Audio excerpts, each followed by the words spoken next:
Hello, everyone! How are you? We're back with the Esthara Chronicles. First of all, I need to make a little bit of a sound check because I changed some settings because I'm an idiot.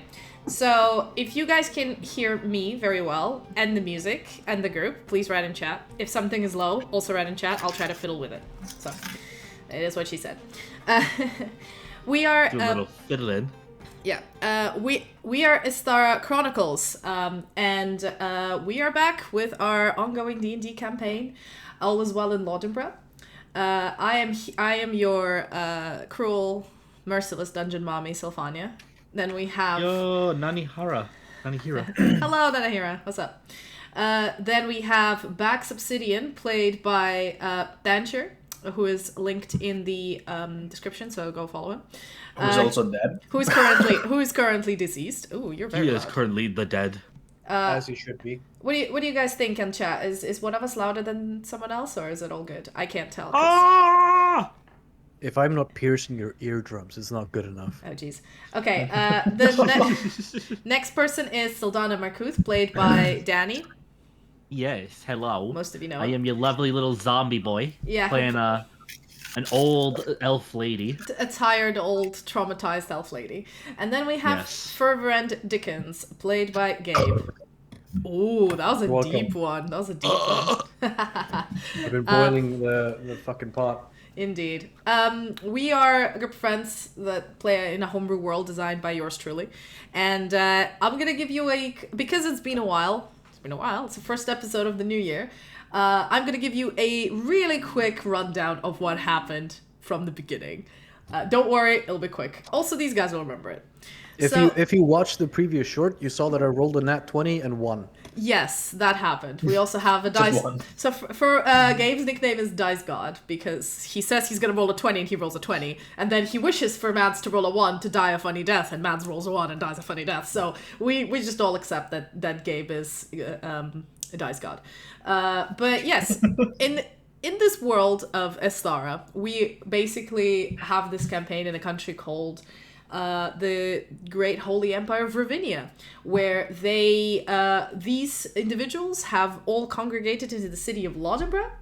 And in the city of Laudenborough, there is something vile afoot. People are disappearing. There's some sus business going on, and none of the guards, none of the sort of higher-ups do anything about it. So this group of adventurers, after saving their first citizen in the inn that they were staying in from an animated table, decided to investigate and followed little plot threads and one after another until they ended up unveiling a plot of a group of hags that has been kidnapping people and literally a whole plot to like destroy the whole town or something. Yes, first they killed a river hag that was just kidnapping people along the riverbed and eating them, turning them into zombies. Then they ended up being lured into the lair of a green hag in the forest by a doppelganger impersonating one of their kidnapped friends, who they, of course, had to go and rescue afterwards. And the final hag, the most conniving of them all, was masquerading as an orphanage director, and actually managed to turn things around in a way that the guards basically thought that you guys were the baddies. She managed to fool the guards enough to frame you for breaking and entering and almost setting fire to an orphanage. And you guys have just went into a trial, which Ferverand, with his unending wit, along with Alanan, a lawyer who is son, Saldana's long-lost son. There's a lot of drama. But they have together managed to outwit the hag, and she revealed her true colors. She was subdued properly. So all you need to know is they were at the trial. There was a hag. They managed to show her that it's a hag. The fight ensued. They didn't kill her, but they managed to have her apprehended. The higher ups sort of figured out that these guys are innocent, and we ended last session when after everybody got evacuated, you're the only guys inside the cathedral with all of the three higher counselors of the people who rule this town in a way, and except Bax, whose body is in the dungeons somewhere. His corpse is rotting in someone's basement. No, they put gentle repose on his corpse. Don't worry. My favorite. The rest will take care of it. Yeah, they better wake up with like a gnawed eyeball. My favorite moment of the campaign is when Gabe curb stomped that kid. Yeah, thank you for the hydrate. Yeah, I've hydration. I'm kind of in the middle of my dinner, so sorry if there's going to be a bit of chewing because I didn't have time to finish food. But here we go. A little bit of that ASMR. Commercial endorsement. No. Give me that beer promotional endorsement. No. We're not endorsing any product. This isn't a funded stream, y'all. Pringles! You can get your own Pringles. Shh, quiet. Okay, so all you have to know is Bax is dead. The group is exonerated. You just have finished the trial. The hag has been taken away by the by Thomas Darkdraft, who is the head of the director of the Magic Academy, because he's the one that holds the hag in his, like, basically he managed to thrall the hag. He managed to somehow put some sort of spell on her that makes her obey him while keeping her own mind. And he walks away with her back into the academy, and you're left in this cathedral with Archbishop Galatea, who is the here shown here on the stream, and her second in command, Bishop Sarah. You have a bunch of the Garda still here, and you still have Henry Laughingsteel, who is the head of the Garda, just chilling, just sitting on a pew in the corner, just watching whatever's happening. But the majority of people started to like wander off and try to deal with the crowd that was immediately evacuated the moment combat started. You know. So yeah, you're here. Come back, the hag is dead. Don't worry about it. You guys are here. Don't mind the blood. What do you do? Okay. I turn to the judge in a brazen like, behold, and I say, yes, what am I beholding, sir? Are we not proclaimed innocent in this case? Who do you say this to? Sorry. Everybody, I'm guessing the whole room. Yeah, I'm turning towards the judge, the one preceding this case, and I do my arms out. It's Galatea, in a mock T-pose, and I go, instead of "Are you not entertained?" I say, "Are we not proclaimed innocent in this case?"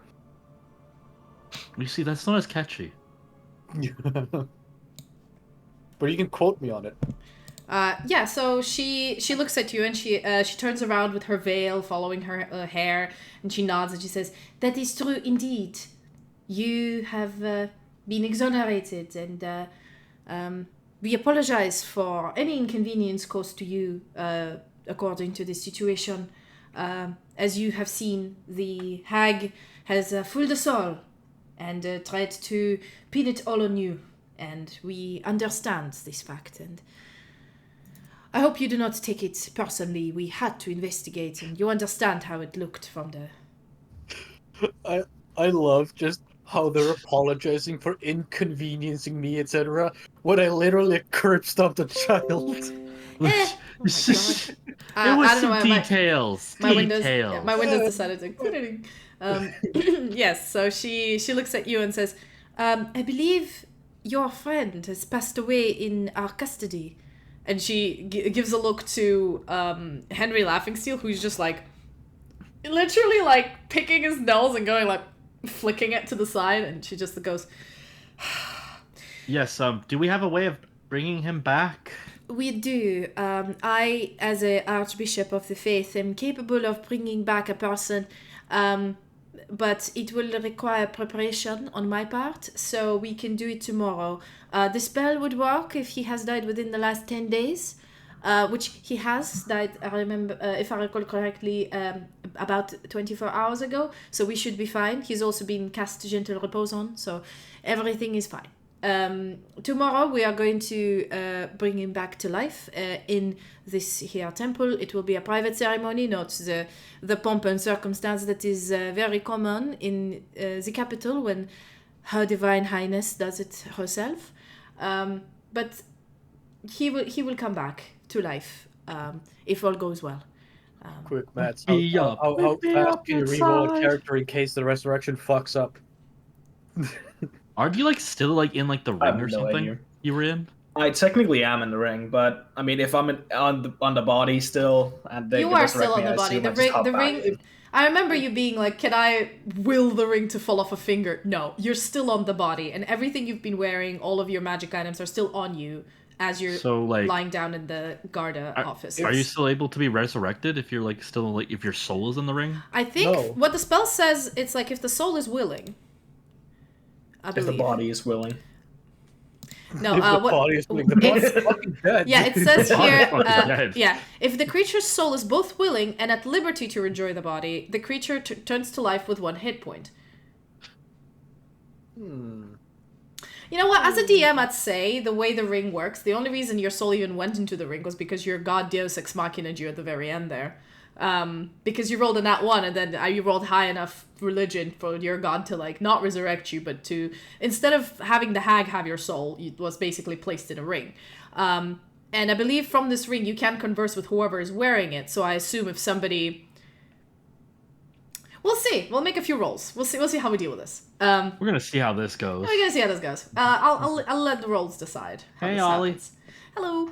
But anyway, yeah. So that I hope that answered your question.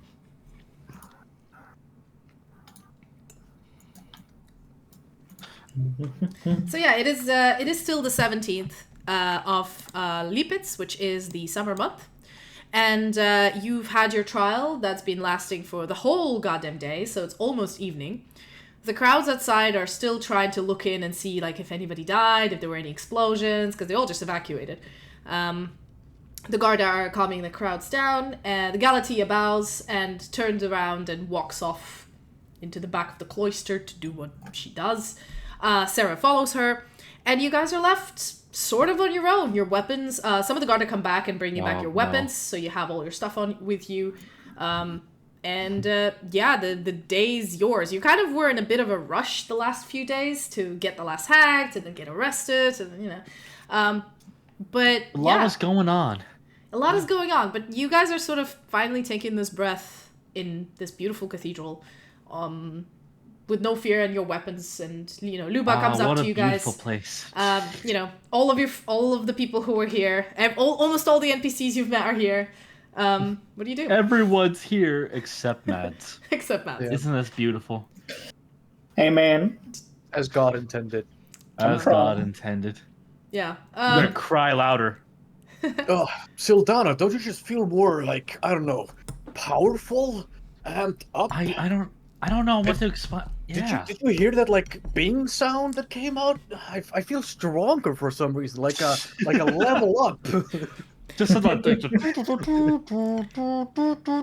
If you guys were wondering, the gang has leveled up to level 5, so... I feel like yeah. I'm 5 times more powerful than I was in the beginning. I feel like I'm an started at level 3, my assassin dude. now for some reason. We started at level 3, my dude. But yeah, they've leveled up, so here we go. It's mostly, I kept them at level 4 for a long time, so they were just like, come on, give me level 5. I was like, okay. I feel like I now have this ability to disguise myself. I'd say, like, for you it makes sense, Sylfania, for Yeah. what happened to you and your character, so I'll let it happen. But yeah, as you guys are just standing there and admiring your new muscles, I guess, the Falinels, the Lord Falinel, Lady Falinel, the Duke and the Duchess, and Charles, they come up to you, and they're like... I like to imagine we just get like a centimeter taller or something. Yeah, the Falinels tell you they're going back to their mansion because they've had a very long day. You notice that the Duchess is basically clutching the both of them by the back of their like jackets and not like letting them go. She's sort of manhandling them back home. Alanan sort of just stands there awkwardly and comes up to you. You say. Yeah, come there. It's her husband and her son. Let it go. No, Danny, no.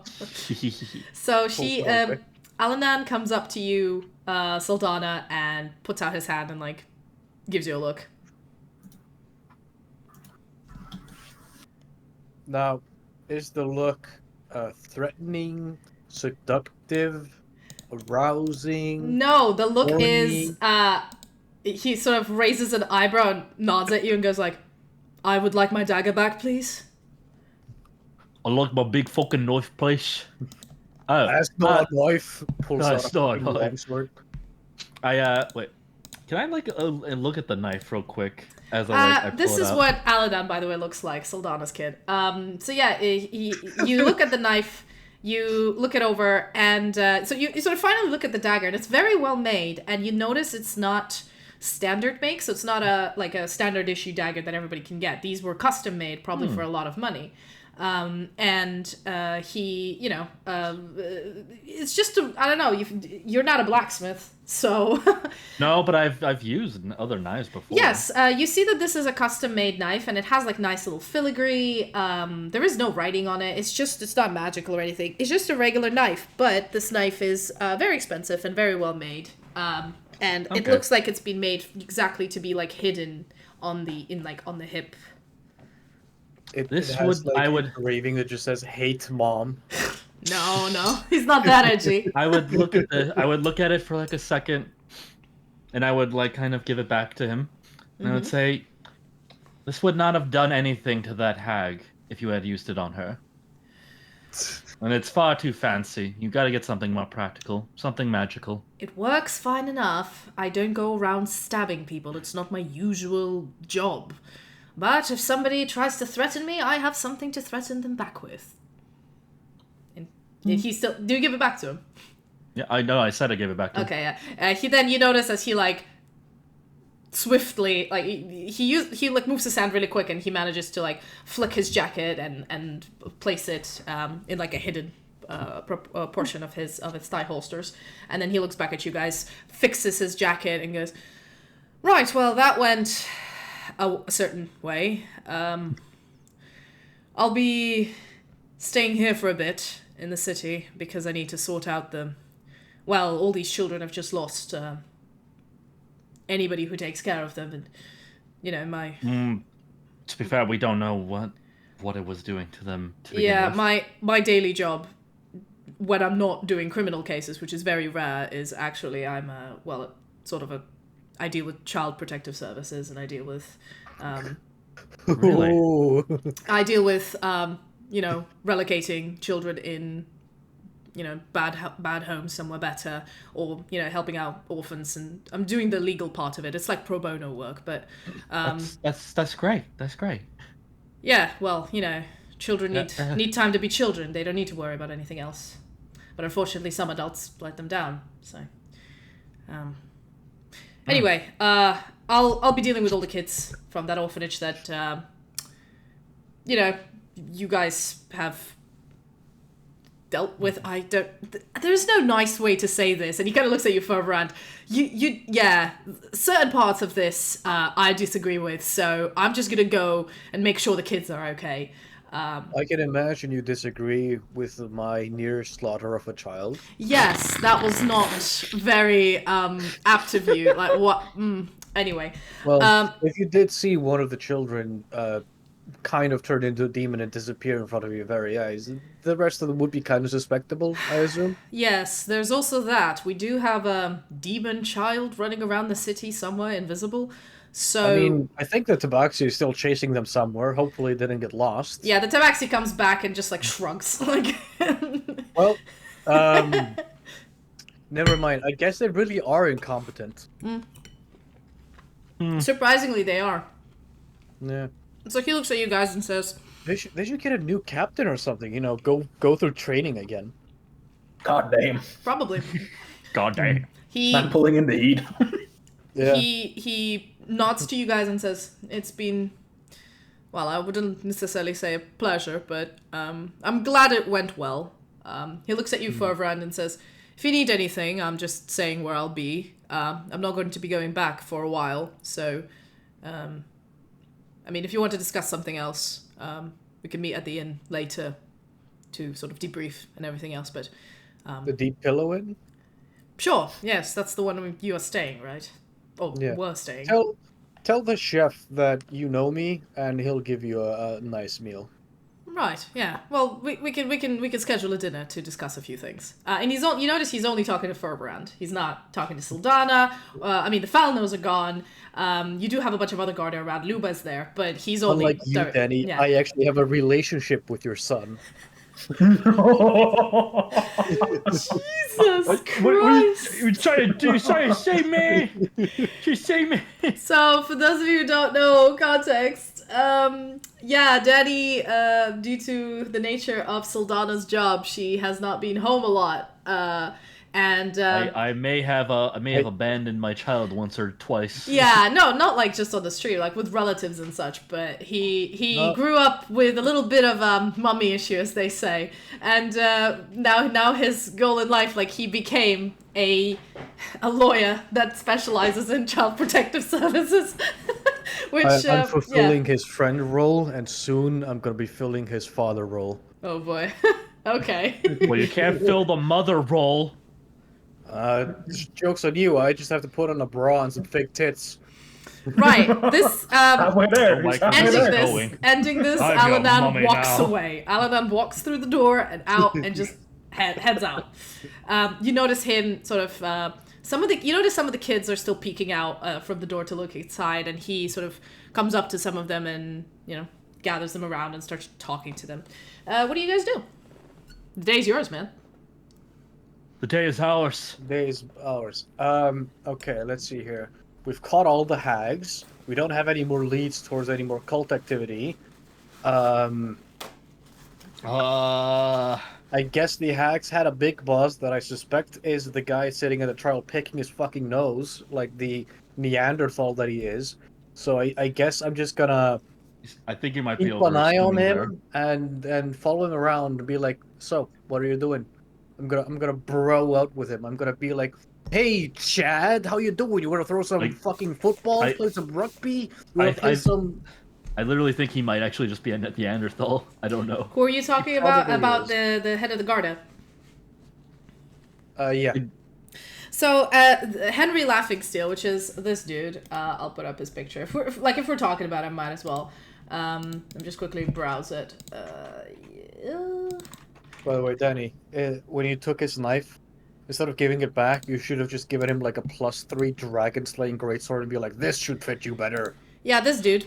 Yeah. So, this dude is He's basically like Conan the Barbarian's child. Yeah, he's just like chilling. He's sitting down. He's a very pretty man. Some of the Garda come up to him and start talking to him, explaining the situation. He nods at them, and eventually he turns towards you as you all come up, including Luba, who then he points at and says, Alright, this was fun, no? I've enjoyed myself. I mean, usually trials are very, very boring. I have to deal with, oh, he took my cow. No, that is my cow. And, I have to make decision on that bullshit. But here, we have, what do you call it? A hag. It was great. It was a double crossed and a triple crossed and a lot of fighting. I put my hand on Luba's shoulder and I say, if you ever question your existence/faith/existence again, just let me know. And she goes, Luba, who is a paladin who has been hanging out with our gang for a while now, saving them a lot in the beginning because y'all don't have a healer. And she tried her very fucking best. She's really our only healer. Oh, guns. Now that we're free, what is she gonna do now? To keep y'all alive. She kind of looks, as you tap her on the shoulder, she looks back at you and goes, I understand. It makes sense. And she looks at the group of the Garda gathered who are now looking at Luba and she says, am I still under court-martial? He looks at her and says, No. I did promise this gentleman here during the trial that I'm going to let it go, and I'm going to let it go. But your transfer to Gorov is still a thing. We need more people there, and the paperwork's already been submitted, and is that right? Is it Gorov? Considering she's the only one that's actually done anything in this town. That is true, and because we need the Gorov situation sorted, I'm sending her there. Makes sense. You work hard, and I'm going to work you hard. So, yes. You know where it is, right? 2 days down the road, yeah? And she goes, yes, I know. Thank you. Thank you, Commander. And goes, it's all good. Well, it is 6 p.m., so I'm going to the pub. And he stands up. I just like look at him and go, wow, you're really bad at people management, huh? No wonder these guys are unprofessional. You send all the good ones away. That is true, but if you want a problem solved, you send a competent person. I kept sending people to Gorov for the last few months and they haven't been coming back. So, I mean, you sent all the good ones away and look what happened. 3 hags invaded the town. So somewhere you're fucking up. Nah, that is very true. But do you care about your town? I mean, if Are you okay, man? I'm okay. I'm okay. But listen, wrong? I'm trying to explain to you a simple fact, right? Listen here. If this city has perfect guards, perfect everything, there's nothing fun will ever happen, right? You need to have a little bit of imperfection in the perfection, Did you deadass just admit that you want criminal activity to go up so you have entertainment right now? Not you know how incredibly unprofessional and professionally lethal that is in literally any settlement? It is, yes. I know. Okay. How should I put this? I'm going to professionally fuck you. I'm looking forward to that, if that's a promise. And he winks at you. What is this guy? I don't understand him. Man got turned on. He's like, honestly, that sounds like a challenge that I am willing to accept if you're going to do it. So go ahead. Do your worst, as they say. Right, this is now getting a little bit dull for me, so I'm off to the pub. He points at someone. You polish my shoes. And he goes, I'm a lieutenant. I don't. What did I just say? He goes, yes, sir. Good job. Okay, where's the judge? Where is she? She walked away at the beginning. She after she told you she's going to resurrect your friend and she needs time to prepare, she walked off to prepare. Okay, we can't talk to her. Who is the highest person in this town we can talk to? The Archbishop Galatea, the judge. God damn it. Mm-hmm. Well, that was worrisome, to say the least. Yeah. Well, now I see how how it got to shit here. Luba turns around. Luba turns towards you and says, "Yes, I never thought I'd meet him. I mean, the stories about him are different. He's very strange in person." What were the stories you would hear? Should we check? I don't know. I mean, there were some stories about him before he became the commanding officer, but Such as? Hold on a second. I'm just gonna grab gotta this look in here. your notes. Again, it's been a while. It's been a while. What do you mean you don't have all the rumors on hand at all times in case I down. might ask? Relax. Okay. I cannot believe you just don't know all of your lore off the back of your hand. I've also remade. Ooh, no, these are not the ones. Yeah, Holy Order. There we go. Yeah, so basically, she looks at you and says, yes, before he became the polkovnik, there's rumors that he was actually just a low-level ranking officer that, wasn't very ambitious, was actually quite lazy on the job, nobody knows what happened, but one day he just the rumor said he got his shit together and managed to progress in the upgrade competition, because there are those if you want to upgrade your military rank, there's certain level of tests you could do to once a year to improve your levels, and he just leaped and bound, skipped through a lot of positions and ended up in this one. But I mean, everybody just assumes that he got his shit together, but I don't know, it doesn't look like it. It does not. Yeah, no, that does not look like he got his shit together. It doesn't even seem like he's sober, honestly. I don't think he is, but You smell weed?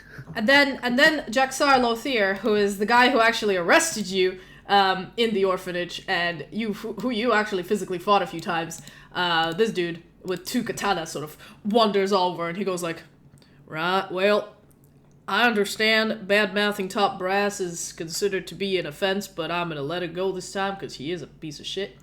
But I'm gonna tell you, he might be a complete asshole, might be a drunk on the job, but if you've ever seen him fight, you do not want to be on the other side of that man. No, I don't deny that. It's just all the other things. Capable fighters do not make capable office workers, I'll tell you that much. I completely understand. I mean, I have to deal. I train the newbies, right? That's my job. I'm just a grunt, just slightly above the level of a standard grunt. I just do what I'm told. Unfortunately, that's my job. But even I can see he ain't the best, but he's what we got. What would you do in his situation? Me? In what situation? Like right now? In this particular case, in such events that a hack has infiltrated the town, and you don't know for a concrete fact that a hack has infiltrated town, but people have been going missing. What would you do? Well, first of all, I'd install a curfew so that people don't leave their houses at certain times so it's easier to patrol. I'd make sure to check out all sort of abandoned locations to see if there's any type, bodies need to go somewhere. I mean, I would do a census of who is in town. I'd put guards on the door to see who's coming in and who's coming out. I'd make sure, everybody who lives in the city, they're registered and they go to do their job, and if anything seems suspicious, I just send a SWAT team to investigate. You see, that's a much better method than not doing anything I at don't all. deny that, but he is in the position he is, and he's my commanding officer, and I must do what he tells me to do. Did you propose this plan to him? I mean, I don't get to talk to him directly. I mean, the only reason I actually seen him is this is the 3rd time in my life. He usually just rules from his only the he's too high up. He's a polkovnik, right? So to explain to you guys, you would know this obviously. The levels of military rank. There's obviously grade 1, which is a knight commander. The one great commander of everyone, head of the army, Knight Commander Clarence. And then there are generals, then there are lieutenant generals, major generals, polkovniks, and which is what Henry Laughingsteel's position is. And then the Jaxar's position is... one second. Just getting the number. Yeah, he's an under officer, which is 1, 2, 3, 4, 5, 6, 7, 8. 8 ranks below. Okay. He's like, I don't get to see him. I've seen him 3 times. Once during the I think it was, sorry, I keep forgetting my own holidays. Fuck me. I'm sorry, gang. Names. What? It's been a while. Just say like he's only seen him like 3 times in his life. He's only seen him 3 times. One of them on the I think the Gauntlet of Chivalry, where he basically just single-handedly won a battle royale. It was insane. I've never seen any kind of fighting like that. That was madness. And the second time, I think I've seen him during his inauguration, and then the third time is now. So I'm essentially asking him if he, like, his proposed solution, I'm asking if he set it up for, approval. I mean, I did... Listen, you know what? He taps you on the shoulder for a run. It's like, right, no hard feelings about me, you know, trying to stab you before, because, you know, I tried to apprehend you and you kind of fought me, so you get it right. To be fair, you curb stomped the child. It's not my fault, right? You know what? Let's go have a drink and let's have this conversation not in the house of the lady, just somewhere more private. And he looks at the rest of the younger, somewhere more private. At the younger officers who are just all staring at you two having this conversation. He's just I don't disagree with having a drink and continuing this conversation. However, I also don't think it's a bad idea to have this conversation in the house of the lady, as it only proves further how higher up the chain the governmentation of the city is fucked. I completely understand, but yeah, let's just walk and talk. And it starts escorting you guys out because you notice that the priests are starting to come out and start to clear up the pews because the trial is over. They're cleaning up the broken wood and everything else that's in there. You know, the cleanup is starting in a way. As you guys step outside, the crowd has dispersed a little bit somewhat, but there's still some stragglers who are curious and they're just watching. And you notice a familiar face. Actually, no, the two of you don't notice. You don't know who this person is. You notice this black dragonborn man talking to one of the officers and looking really distressed. He has this really nice scarf around his neck that's been thrown back. And wait, as you're walking around, is that Matt's dad? You keep hearing like, no, really, I heard that my son was on trial. Did I miss it? I'm sorry. I was at the other side of the city. Please let me through. And he goes like, we cannot let you through. The place is being cleaned up. We see him and hear him right now. Oh yeah, he's. Did we meet him when we like knocked on his fucking door? Be like, hello, is Max home? I think, like he looks familiar, but let's just say you met a lot of people over the last few days, and his face is just one of the group. But he's the only black dragonborn you've seen apart from Bax, so you know. Yep, fair. I would walk up to him and I would say, he dead. He's kind of looking at you guys like. I'd be like, excuse me, are you related to Bax? Yes, Bax Obsidian. It's my son. You see, my wife isn't home and. Dead. He's dead. What? Yeah, he died in his cell for surprisingly out of nowhere, but he's being resurrected. Don't worry. Magic from a hag got to him. Surprisingly out of nowhere. And he's just standing there like. Hold on. He's gonna come back. He's going to come back. They're currently working on resing him. Is dead, but he's being resurrected by the lady. I immediately forgot the word. Archbishop. Archbishop. He said this is what the guy looks like. I'll just bring him up. He might be dead, but he's gonna get better. He's gonna get better. They're gonna fix him. Yeah, I believe... We cured the death. She turned me into a newt. Yes. Really? Well, I got better. So that's kind of what he looks like. He's got this like nice little jacket, nice little blue thing around his eye. I think that's him. He's got a pink scarf. No, it's not really a pink scarf, but he's it's not in this picture, but he's wearing a nice scarf, like a man dress as well. Hold up. So Calvary is his uncle. You have a very big family, Max, so I was like, is this the correct picture for the correct person? It is. Yeah, I believe that is, actually. Yes, because I have like 4 more Dragonborns in here, and I'm like, which one is which? Which one is which? They all look I'm not the racist. same to me. I'm not racist, but they kind of look the same. All Dragonborns look the same to me. You gotta put on a new color. I actually don't know. That is your dad, yeah. You can't even tell. It has been a while, gang. It is him, and your dad is actually a like a thrift store, like a pawn shop owner. He collects all kinds of knickknacks and shit. Just so you know, and I love the name of his shop. It's called the Eager Pepper. The Eager Pepper. It's adorable. But yeah, he looks at you guys and says, "Right, so my Bax, my son, he somehow got himself killed, like Yes. dead, not just unconscious or gravely injured. No, he's dead. very dead. Yes, his And heart's cast up, Repose to prevent his corpse from rotting further. But he is going to be resurrected. Yes. Yeah, sometime today. Okay. Well, technically tomorrow, but he goes. Well, tomorrow. He goes, okay, my wife is going to kill me, and she's probably going to kill him too if she finds out. So, Well. Okay. Good thing we got the Archbishop, huh? Yeah, okay. Can I see him? His body? Is that something where I are can they do? holding him? He's still in the Garda headquarters. Yeah, his body's currently being held at the Garda headquarters there. Technically, he's in a prison cell, so you need permission to go to the prison No, cell. they took him out of the prison cell and put him They're keeping away him into a different preserved, his convent. body, yeah, at least. put him away into a different room. He goes, okay, so I'll just go to the... Oh, God. I was really about to say they left me in the prison cell. What the? They don't know if you're gonna get back up.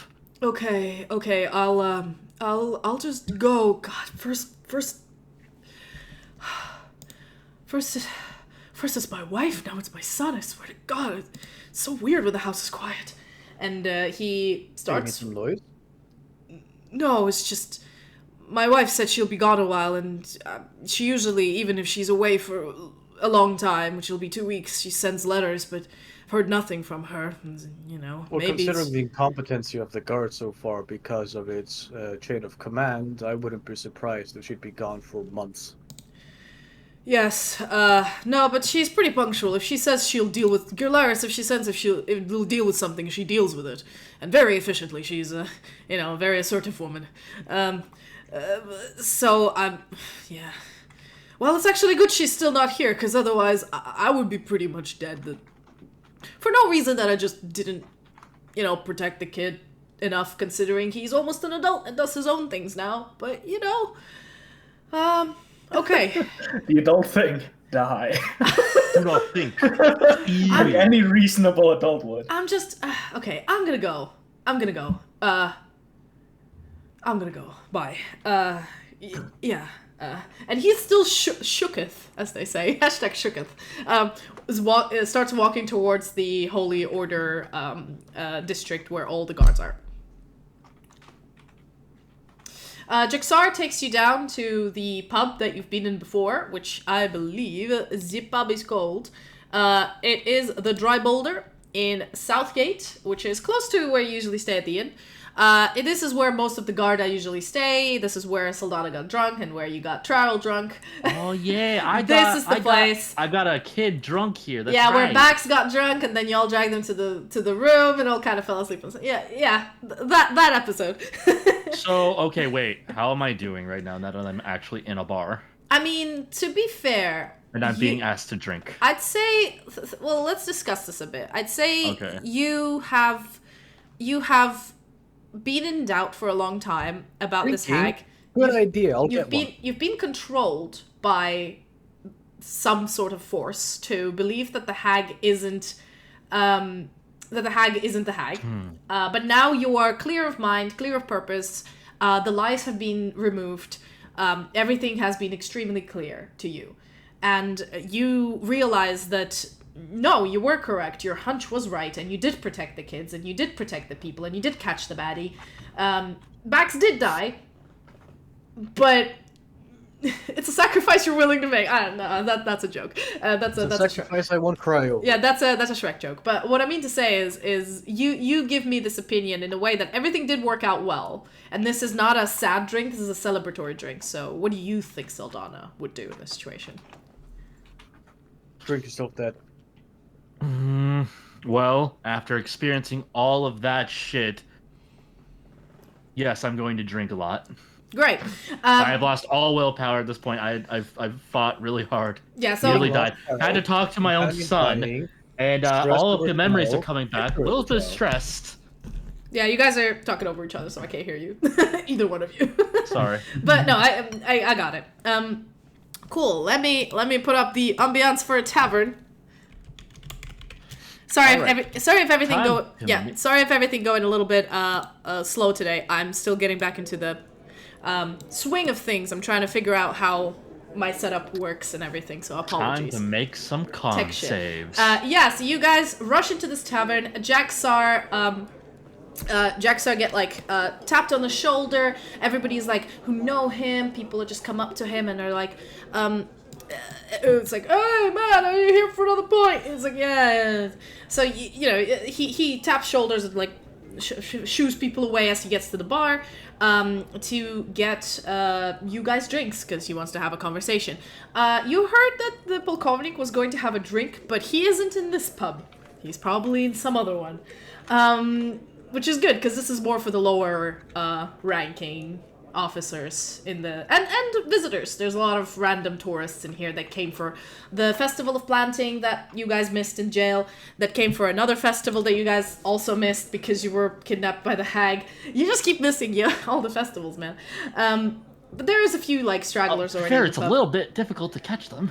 Yeah, they are. It's just all the big events are just happening during festival time. Those slippery criminals. I wish they'd stop buying oil. Mm-hmm. So you guys get a drink of choice, whatever you want. It's on Jaxar. Do you have any? It's on Jaxar? Yeah. Okay. Well, then in that case, yeah. What is the third strongest drink? I think the strongest drink is the Dwarven Fire Whiskey. Second strongest. Third one below that. Second strongest, I think it's called. Was it the Dragonborn Comes? The Dragonborn Comes. Yeah, and the third one. You like that? I know. And third one is called. The puke that I did on the walls at some point? That's that. And third one is called Timberlit Port.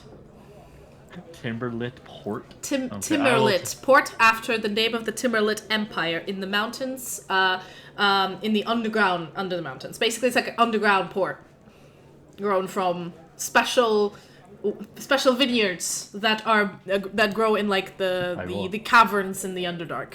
I will drink that. Great. You basically go, you get a glass of it. As they pour it, it's kind of like, it looks like blood because it's so dark red and it's so viscous. But as it fills up your glass, the smell is really, I'd say, like, it is wine. So it's very, very strong wine. Is this like port? It is port, but it's higher proof than port.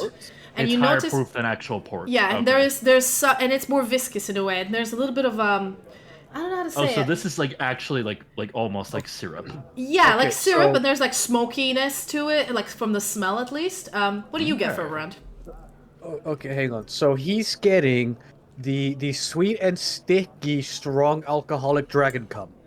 No, the Dragonborn cometh is the second strongest. He asked for the third strongest. I asked for the third one, the which Timberlit is a port wine. Timberlit the one port. that doesn't stick to the back of your throat. I mean, it might. You haven't drank it yet. Well, you can get. I got some power cum in me. You can get the Dragonborn comes. I'll get the sticky icky just so I can see if I can spit or swallow. All right. Okay, you get a glass It's a good test for later. It's a good test for later. I decided I wanted to be reasonable. You get a glass of. If I drink the top one, it's gonna kill me. You get a glass of Dragonborn. The Dragonborn comes, and it's basically a pint glass of some sort of a milky substance that the bartender then takes a shot of like black, smoky liqueur and just drops it in there, and it goes, and it turns into like, it stops going from still milk liquid into like fizzy, like fizzy milk tea. I don't know how to explain it. It doesn't look like milk, but I don't know. It's interesting. It's like a Jaeger bomb. Hey, can you add a whiskey on top of that? He gives you a look. The bartender says, "Do you want to die? Is that what you want to do? You want to die?" Fuck yeah! Pulls out a shot, pours whiskey in, puts it in, and the mixture stops bubbling and just starts to curdle a little bit. I fucking pound it. Okay. Drink it when it curdled. Give me a Constitution saving throw with disadvantage. Let's get fucked. Okay, question. Is that? No, I'm asking the tavern keep. Is there a reason they name it that? 18 total.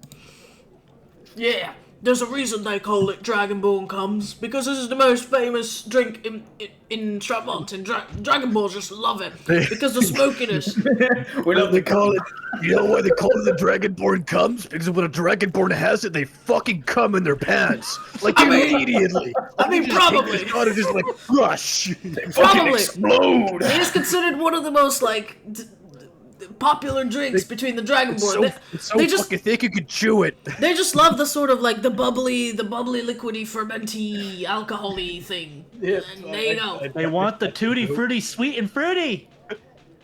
Okay. Jaxar just looks at the two of you and goes, I'll just have a beer. And he goes, okay. And pours him a pint of ale. He leads you to a table in the side. And, what a boring man. Yeah. Didn't even want some dragon cum. No, you didn't want the dragon cum. They didn't want the curdled cheese of the dragon's You don't want the solid dick cheese of a Dragonborn? Okay. I'm gonna cut it down here. I'm gonna cut it off here. I'm gonna cut it off. This is it. We had our fun. Everybody. This is what you sign up when you come into this stream. We had fun. But you know. If we're not talking about dicks, cum, or balls, this is not a D&D. I completely man, you can't understand. just bring up the Camembert, okay? Oh, Jesus. Okay, did you give me your Constitution saving throw? It with disadvantage. Yes, What'd you get? I got an 18. With disadvantage?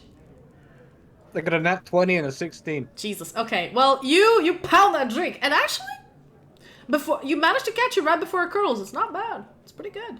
It's got this white Russian. It's got this like white Russian flavor to it. But if it was really alcoholic, and the liquor has this like smoky. You added the whiskey, so there's this like smoky oak flavor to it, and you're just like, this tastes like ant cum. I imagine the moment he takes like a step, he just suddenly his like leg waffles for like a second. You're sitting down, so it's fine. You haven't stood up yet, but you don't instantly like throw up, Ferberand. You're fine. All right, my turn. Yeah, just give me a straight Constitution saving throw. Yeah, this isn't even a hard one. No, it's not. Fucking roll a 3. Roll like a nat 1. Oh fuck. Roll a 9. No. I mean, the port is pretty strong. It is. It's not a drinking drink. It's a sipping drink. As you start sipping it, it is one of the most unique and delicious thing you've ever had. It's like got a combination of berries, of like woody smoke. It's still a wine. It's so sweet. It's got a little bit of like saltiness to it as well. It's got a whole body of flavors, but it's very syrupy. So, and as you sort of drink it, it goes through your mouth and you swallow it. You then have an aftertaste that comes after it, and that's a different level of flavors. You're just sitting there like, wow, this is a bouquet. This is fun. I'm just like overwhelmed by everything, and I probably just like keep drinking more and more. Yeah, you keep drinking, and Jaxar looks at it like, you gotta pace yourself. It's delicious, I know, but you. I just hold up one finger as he's like talking. As the archer, gluck gluck gluck gluck gluck. Yeah. He just sighs and looks at you for a rand and says, right, well, now that we're in a quiet area, you know, it's best where to hide is in the crowd, because everybody's busy talking to each other, and it's very loud, they're not going to hear... You don't want any dragon cum? Nah, thank you, I'll stick to my beers. Just gonna say that I've been an under officer for a long time. It's hard to progress around here when you got a bunch of young'uns who have got, like, magic and all sorts of fancy techniques and bullshit. I'm just a man of the sword, you see. I don't have any... You don't have any magic?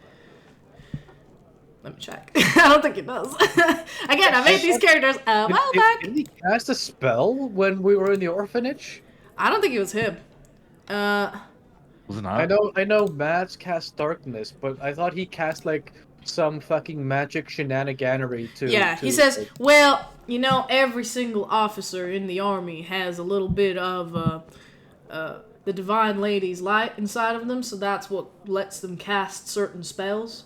I can command someone to drop their weapon or stand or do something, but I generally don't have any other magical ability. I never had any, not until I joined the order, really. I'm just a man of the sword.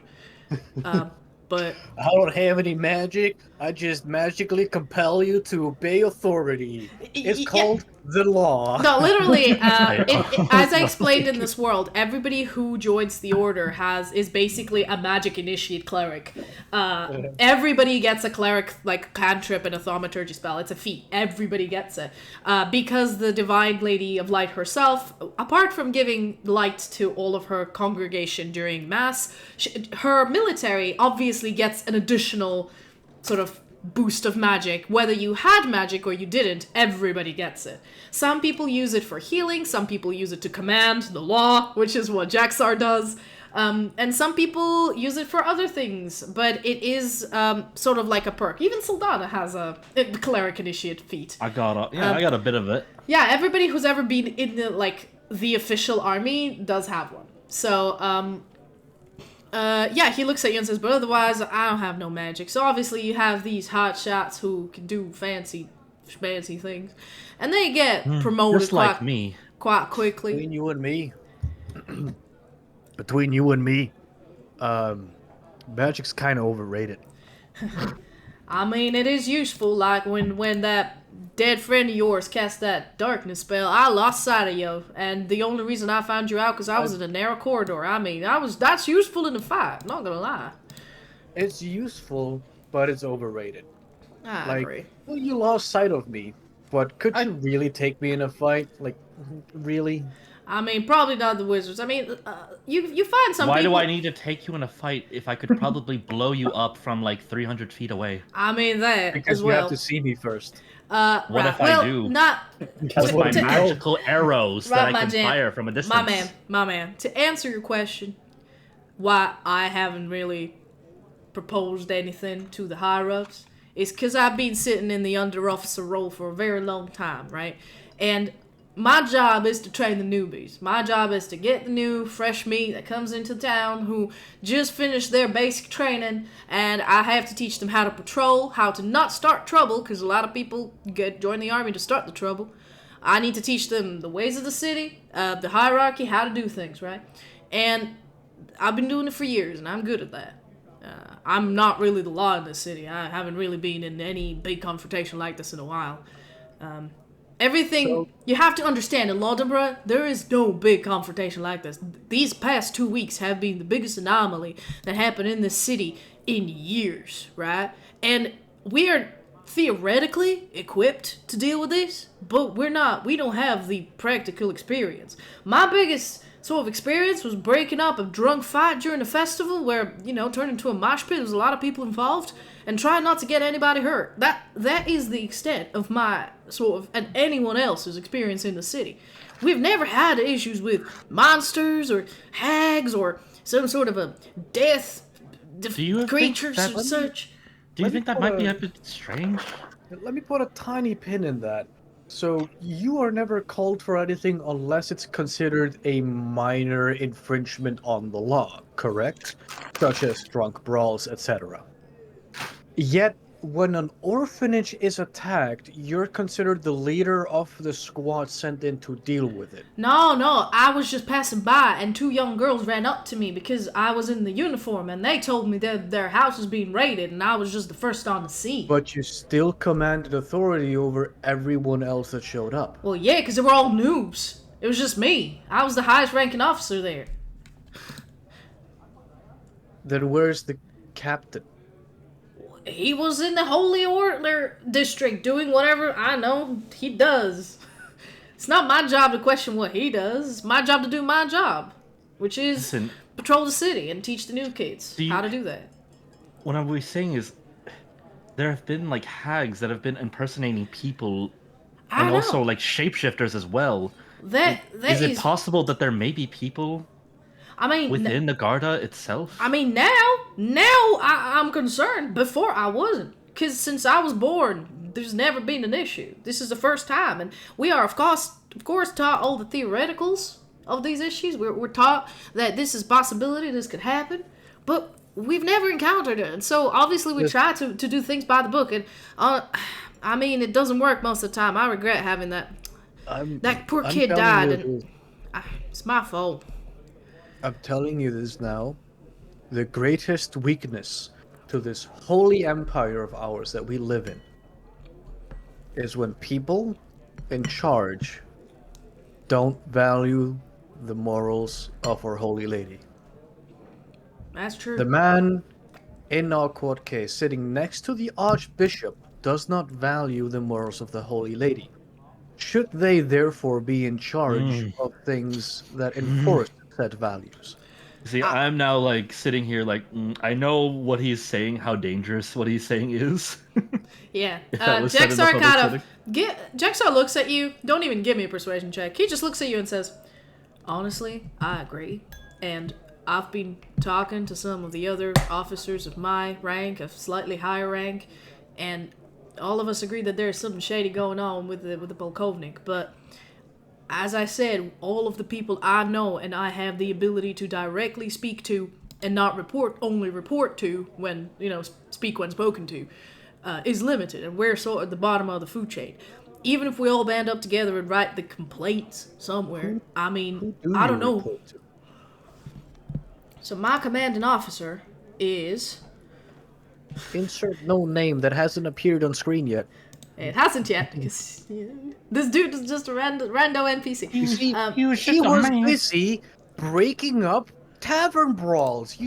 When you have an 8-year-old beating up a 75-year-old man, whose side are you going to choose? I don't fucking know. Honestly, I'm going to be betting on one of them. Yeah. Actually, my betting on them. my direct officer is Sergeant Jonah Price, but the person I generally report to is Lieutenant Gerlaris Obsidian. So she's a... So she was sent out of town. Yeah. So who's next? No, she's like the higher up leader of the Garda of the city. Of like my squad.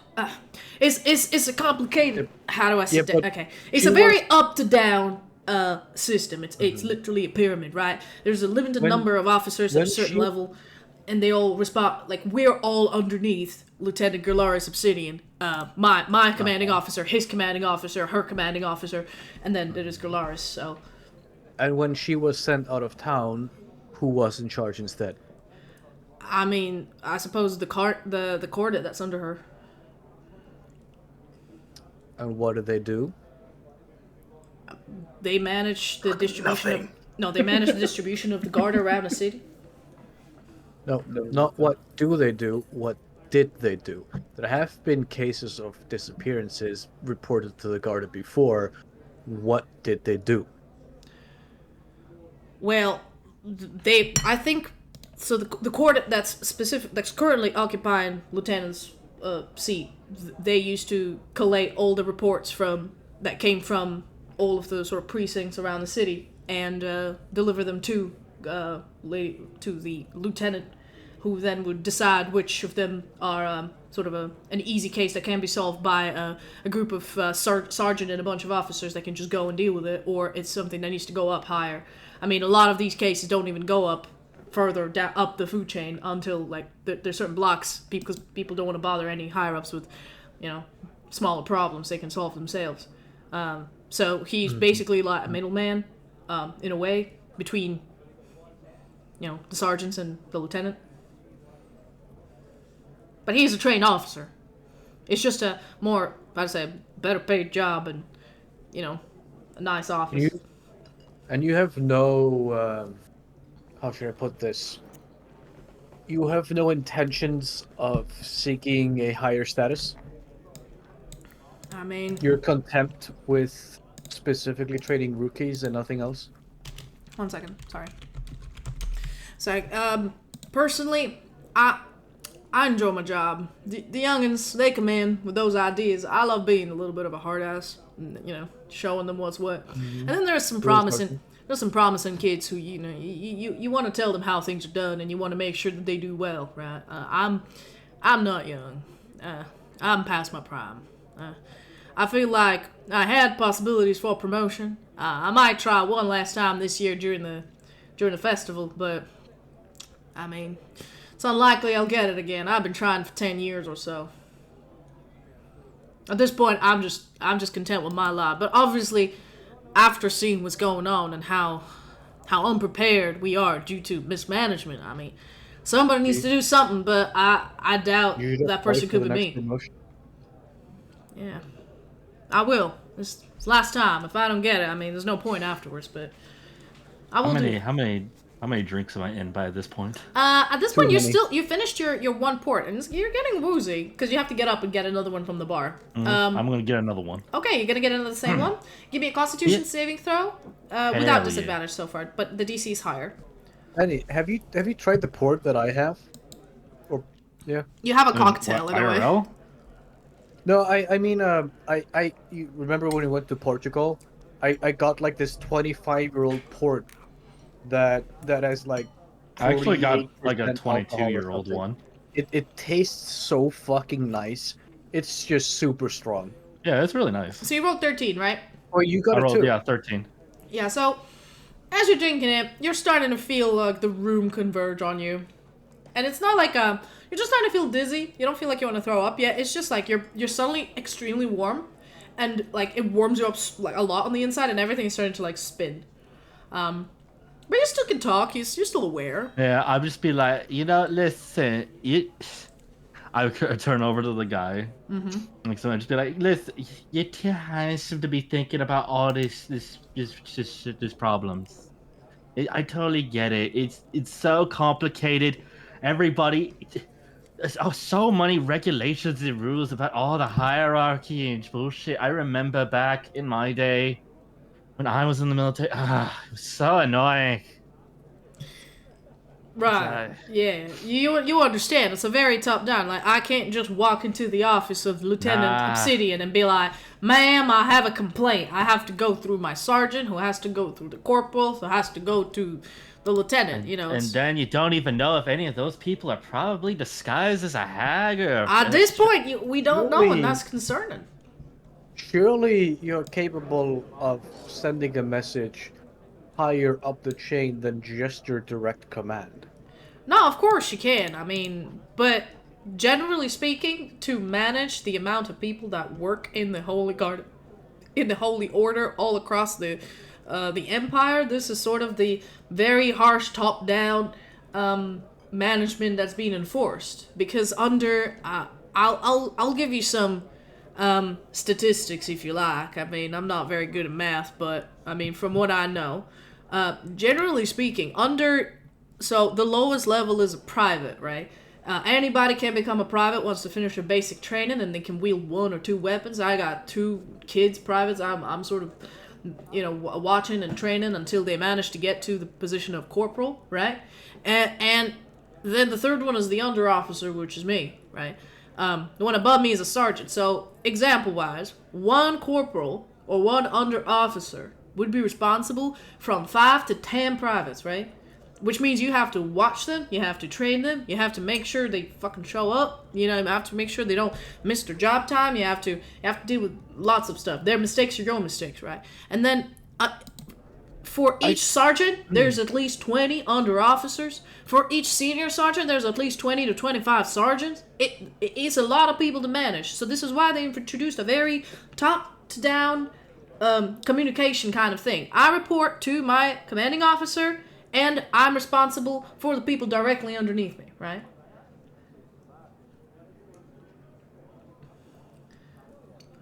I feel like we've been having the same conversation for like a while now. Yes, I'm just trying to explain to you, I can't just show up to the Knight Commander's office in the capital city and say, hello, I think this person's incapable of doing their job. It's not something I could do. It's not my place. How should I put this? It's inefficient.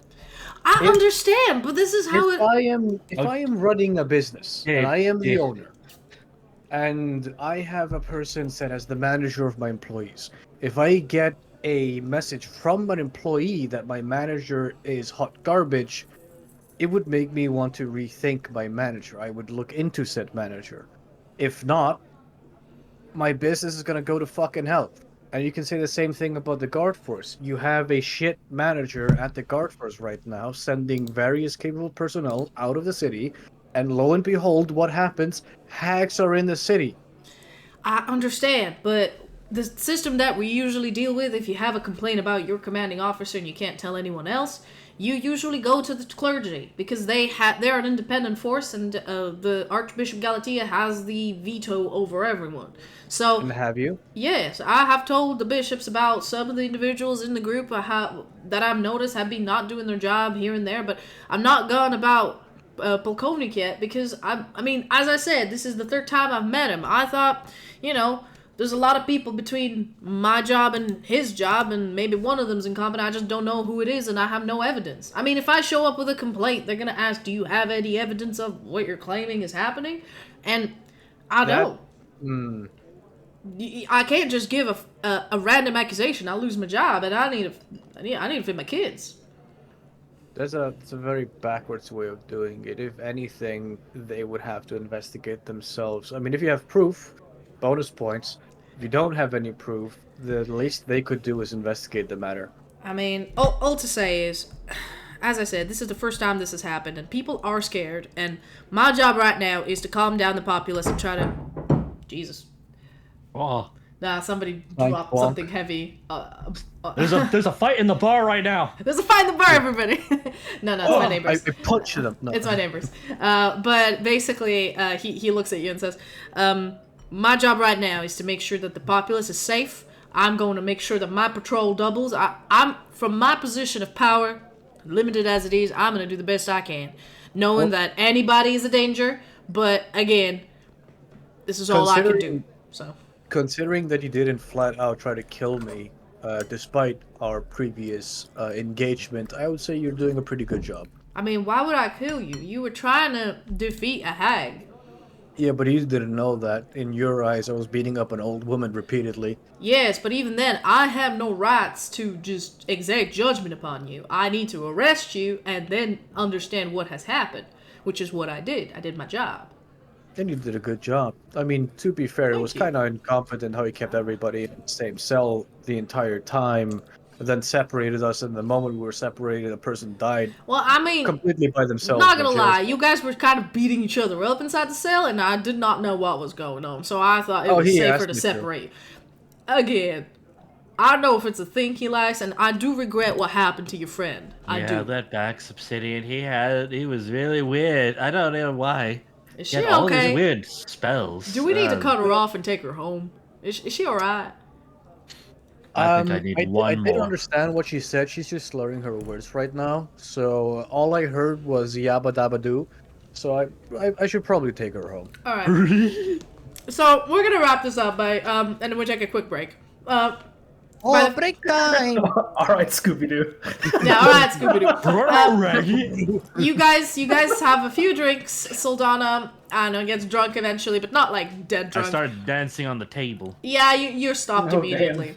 Fucking strip dancing. Jexar just like grabs you, puts you over his shoulder, and like stands up.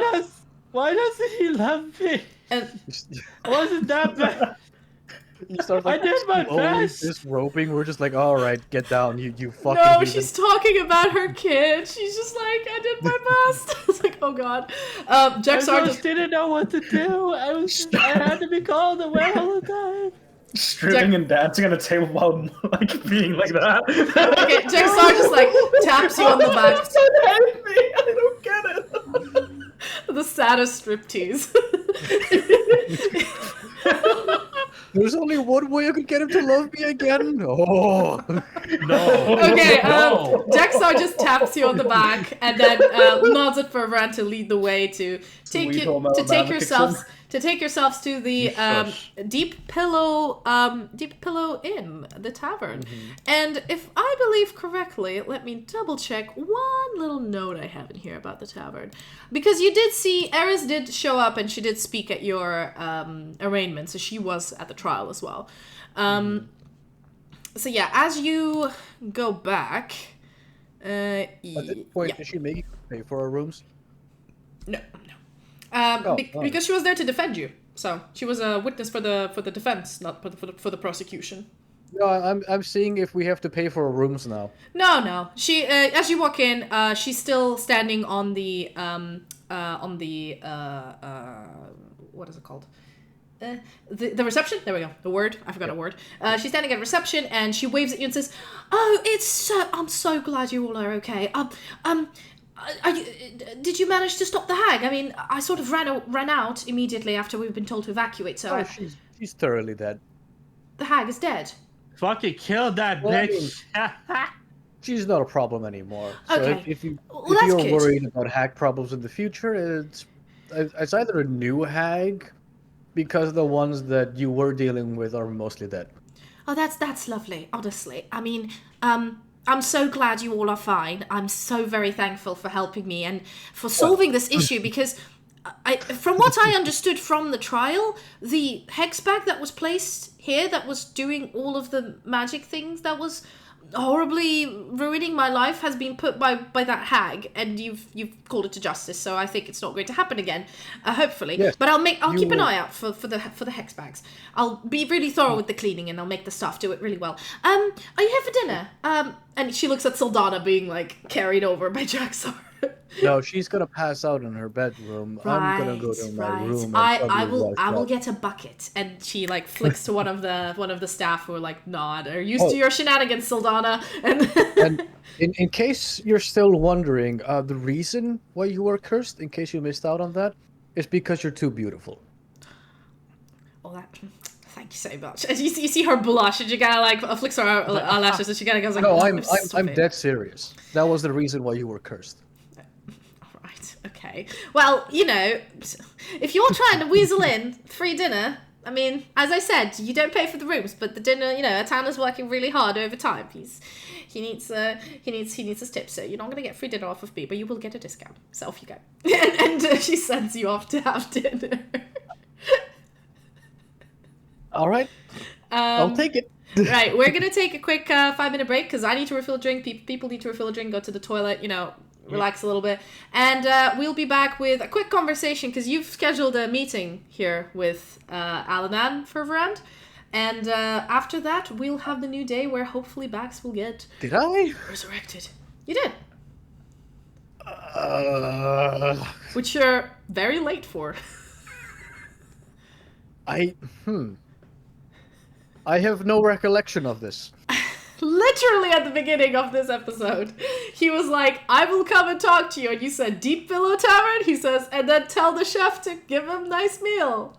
Oh, I thought he said he was just gonna stay there. So I was like, "Oh, we'll have dinner tomorrow." Well, that's not what he understood. But anyway, all that and more. I'm not going to my room. I'm going for a late dinner and be like, "I'm fashionably late, aren't I?" Hey, here dinners are served from 8 p.m. to midnight. You can show up and have food at any time you like. Makes sense. Yeah, boy. I made your child wait on me like a stood-up date, and I'm not even sorry. And on that note, it's a break time. See you guys in a bit.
And we're back! And Hi! that's why I'm adopted. Yes, indeed. That's why you're adopted. So, welcome back. We came back from the break. We did our constitutional... whatever you needed to do. I don't know what people call it.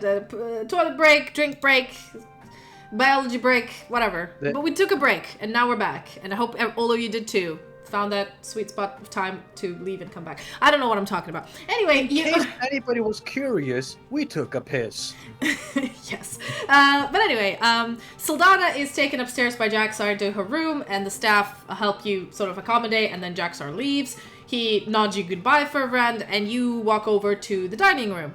There's not that many people here. There's a few stragglers, and a few staff are walking around and bringing over some plates. And you do notice the familiar sort of back of the head of this handsome devil that is Alanan Markuth. And you start wondering, I mean, yeah, he is Sylfania's kid, but he looks almost nothing like her. Except for maybe like the skin tone. He looks pretty much human. You're like, probably looks like his dad. You don't know. But yeah, you end up. I ask him, did it keep you waiting long? He turns towards you, and you notice that there's like 2 empty plates next to him and a bottle of red, and he's reading some papers. And then he looks up did at he you. hear me like coming in, or like in my drunken state? Because it would make you look even worse, I'm gonna say yes. I wanted to say yes, honestly. Let me check. I'll roll for it. I'll be like, I love my son, and not in a sexual way. Right. I need it to be awkward as hell. Passive perception of 13. He has. I'm gonna roll a d20, and if he rolls above 15, Just have him do a stealth check at disadvantage for how quiet he is. Yeah, Sylfania, give me a stealth check with disadvantage. Okie dokie, hold on. Come on, baby. Fucking stage whisper that shit. I mean, I have really good stealth, like literally +9. It's gonna be tough. With disadvantage. Oh. A 12. 12 was pretty. I mean, he might have, but you don't know. You're drunk upstairs. I will tell you right now, I was being very loud as I kind of came in. I fucking killed that bitch. He most likely heard you. Yes. He then turns towards you further and places some papers down and puts them on the side and points at the chair in front of him and says, "No, I mean, we didn't really set a time, so I assumed any time from 8 p.m., so I've just been chilling here until you would show up."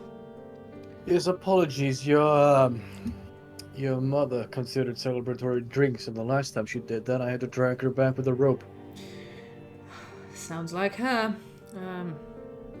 She's safe in her room, I assume? Sleeping it off? Well, unless the god are more incompetent than we ever assumed, yes. Alright, well, she always lands on her feet. She's, Well. She's what she is. Right, I just wanted to chat with you and, debrief and explain why I'm staying. It's not just for the kids, even though, yes, I'm staying to sort it out. Public cover, I get it. To help the orphanage manage itself, I can't leave these kids alone. They've had to go through 2 parental figures ditching them in the most horrible way possible. So, wouldn't want that to happen a 3rd time. But also, when I came here this quickly to attend the trial, I was in Lesnagor. It is, way too far to walk or drive here on a cart or in a carriage, even on a horse. I used a teleportation circle, so I've asked Thomas Darkdraft, which was my contact in the academy, to let me attend the trial. But after what the hag said about the people on the council, maybe, being involved in this, I don't know who to trust, and the only way I would go back is if I would go back to the academy and ask to use Thomas's portal again. I don't want to risk it. You're gonna be sent back to where you want to go. Indeed, so I think it's safer that I just stay here for a while with a good excuse. There is another person that I've left after me who I trust implicitly, and the Knight Commander trusts as well, who can be the the recipient of your letters. I assume they don't know. They don't know. I mean, I've sort of figured it out because, well, we used to work for the same... I mean, I assume we still work for the same branch of the Order. Did you also notice the blatant incompetency of the... Oh, no, that is very obvious. And the fact that the Archbishop is annoyed but is doing nothing about it is also very interesting. There is a lot of shit going on in the city. And I'm more surprised that it hasn't been really dealt with over the last... On one hand, I would like him replaced officially, considering that he is a threat to the management of the Empire, and the Holy Lady would not enjoy him being there, considering how he acts. On the other hand, he is a blatant distraction. Yes, indeed. He's there, being incompetent to annoy the Archbishop. The Archbishop, well, clearly is pissed off by his antics, but can't do anything about it. So the question is, who has to gain from the Archbishop's attention being focused on him? And considering that a person on the council is one of the guilty parties, who's left? Thomas Darkdraft. And who do you need to contact to be sent back? Him. So obviously I'm staying here for a while until I don't want to be on the road back because then I'd be wasting months of travel. So I'd rather stay here and where I'm useful. Now that I'm here. No. What I'm going for is, we have a person to look into now. Yes, indeed. That's a good idea. I would like to explain a little bit more about the who's in charge in this city, really, because the people who were on the council on the trial, they're the tribunal, the trial council, which is the Archbishop Galatea, who is the presiding judge. Then the council itself is Bishop Sarah, Polkovnik Laughingsteel, and Thomas Darkdraft.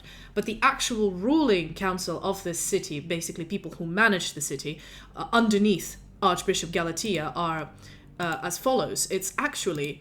one second. It's actually 3 people. It's Thomas Darkdraft and 2 individuals that weren't present at the council, really. So Bishop Sarah is underneath Galatea. He has no sort of voting rights towards anything that is decided or done in the city. Thomas is responsible for the magic, but there's also, I believe, from my investigation, there's 2 more people. There's Evelyn Roundtree, who is the... she is the historian of Lodenborough, and she's the law keeper or the archive keeper of the city. She sort of used to work really closely with the architect who helped with all the buildings of the walls, and was not the original architect of Lodenborough because the city was built over almost 1,000 years ago. But every architect would pass the plans of the city towards them. But I've heard that the architect's gone missing like 10 years ago, and they still haven't decided on a new one because the old information needs to be passed on from the previous one to the new one, which I found to be suspicious. But sort of the city's already been recently rebuilt, and all of the walls and everything is in good maintenance, so there isn't really been the need for a full-on reconstruction and architectural change. So I assume this is why they haven't really gotten anyone for the job. But yet again, these are actually the 3 individuals who are on the council of the city. So I'm not sure if the hag meant the council that is the one that's judging them or the one that's ruling the city, but I say both are suspicious. Well, considering the architect has gone missing and the only things left is the historian, I would assume if it's the historian, it's because they have found something in the historical documents that have been going over that made them go against the lady, which, I mean, is heathen in and of itself, and requires rectification. But my biggest concern is Thomas, though not the most obvious choice. They did showcase that either they really don't care for the justice system of the lady, considering they didn't even factor in the thought of using detect magic on the hags as they're doing their case, until I specifically mentioned it and twisted their arm to do it. Or, well, the obvious choice of the captain. Right. Which, I mean, I'm more more convinced that's just a ruse than anything. Right. I agree. All of these individuals, I think, need to be investigated. Every single one of them. They're all under suspicion as of now from me because, you can't trust anyone even if they have an alibi at this point.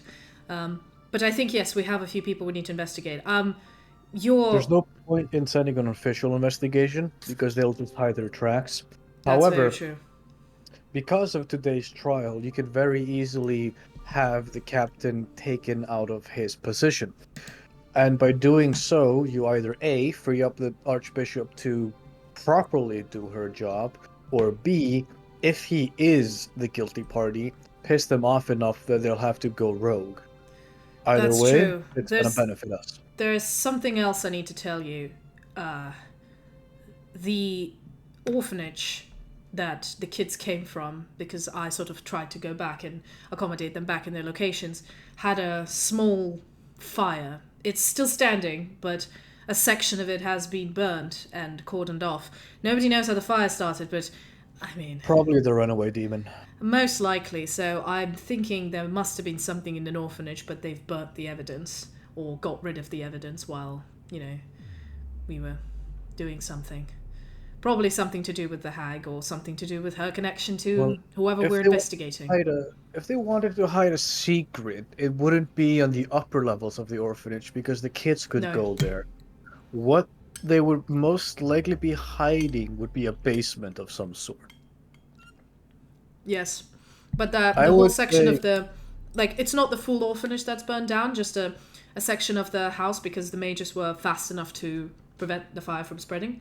But again, it's been sort of cordoned off, and the kids have been relocated to a different location. Do you think you could, considering there's no presiding architect of the city, do you think you could pull the file that has the blueprint of the construction of that building in particular? And I see will if actually it do had so. It's most likely with the archive keeper, which will make me ingratiated with the historian, Evelyn Roundtree. Mm-hmm. I'll dig more dirt on her because I haven't seen her or met her. I would say use it as an excuse for an attempt to rebuild the orphanage for the kids, because that's the matter you're presiding over right now, to avoid any proper suspicion. They would be more likely to think that you're doing this for the kids than because you suspect anything. And all right, yes, if they have the dummy blueprint, it will either take them a while to get it, so if they say it's going to take a long time, you immediately know who your suspect is. But if it's going to be like a very quick process of just fetching the document, if they say it's going to take a day or two, I would say encourage that you're going to stick with them while they get it, because you want to get it as soon as possible for your children. And the more they try to push you off, the more suspect they become. Not gonna lie, I do respect you. I've heard a lot about you, and you're my senior in my position, but I do know how to do my job. You don't need to spell every detail for me, I understand. I will be on it. Well, yeah, do you want a drink? I have not heard of your qualifications before, so I had to assume. No, of course. I mean, I'm a fully qualified lawyer. It's my main job and honestly my passion, but of course I also work for the investigation bureau, so... It is totally not what it's called. As a DM, I'm telling you. I completely forgot what it's called. It is called #AskMeLater. Yeah, it's called yeah, well, it is the investigation bureau, but the people who work for it are called Vohun, which are like the spy masters and the investigators and the Inquisition, this kind of stuff. I have the name of the actual Secret Inquisitors. Yes, indeed. Because there's a separation. There's an actual Inquisition. That's just the Holy Inquisition that deals with crimes against the No one faith. expects the Holy Inquisition. Yes, and then there is the military sort of spies Inquisition thing. So he works for the investigative bureau, which is the military spies, which is where where I come from. Yeah, we all know you come from there. Yeah. I killed a lot of people. A few years back. So he goes. So obviously my sort of cover most of the time is being a lawyer, but I mean I do my job as well. But yes, I've heard a lot about you, but I do know. I mean, there's a reason I'm here. I'll do my best. Can you? I assume you guys carry on just chatting. He offers you the wine. Atan comes over. He looks. Sorry. You were saying something? Speaking of my previous exploits, considering I sent Sylfania to send the book over to her superior officer, has there been any future notes of said superior officer? Because according to her, she turned it in. Yes, according to everyone, Danny, also pay attention to this one because you need to remember these names. It pertains to you, my dude. Your commanding officer at the time was... Let me get the correct location. I've changed all the NPCs to like a lore finder, and I'm getting used to how to deal with it. Oh, you're using the lore finder I sent you. Yes, but because of that, I'm still getting used to how to deal with it. But yes, it's very convenient. But yes, your commanding officer was Major Sylfania Verania. She's a red-skinned tiefling, and she was the head of like the ranger. Major what? Major Sylfania, Salthor. Verania, so Verania. Yes. She was your commanding officer in Night Favisia during the campaign that you were in, as the sort of major of the ranger squad. She didn't go with you. She was just sending out squads to go to particular locations. And when you came back, you've delivered the book and all of like details about the rituals that were going on in that city to her, and she told you she will pass it on to the higher ups. You don't know where the book went after that. As they say, the Holy Order has a very hierarchical system that was way above your pay grade. So you gave it to her, and then you retired. And he's like, basically, Aladan turns to you and says, I found the name of the major that my mother gave the book to. But then the major, it's an interesting story, because they stayed in Night Favisia as the major of the Rangers for a while. But I do not see... I mean, I still need to go through these reports. There's a lot of them from that time. It's been a while. But then when they came back from that particular mission, they didn't return to Night Favisia as majority of the army did to retake it during these years. I think they've been assigned elsewhere, and then they've just... I think they either retired or went off the grid. It's hard to find. I've been digging around, but there's still... Like, the documents aren't complete for this person, and I don't know what's going on. They're a bit suspicious, but...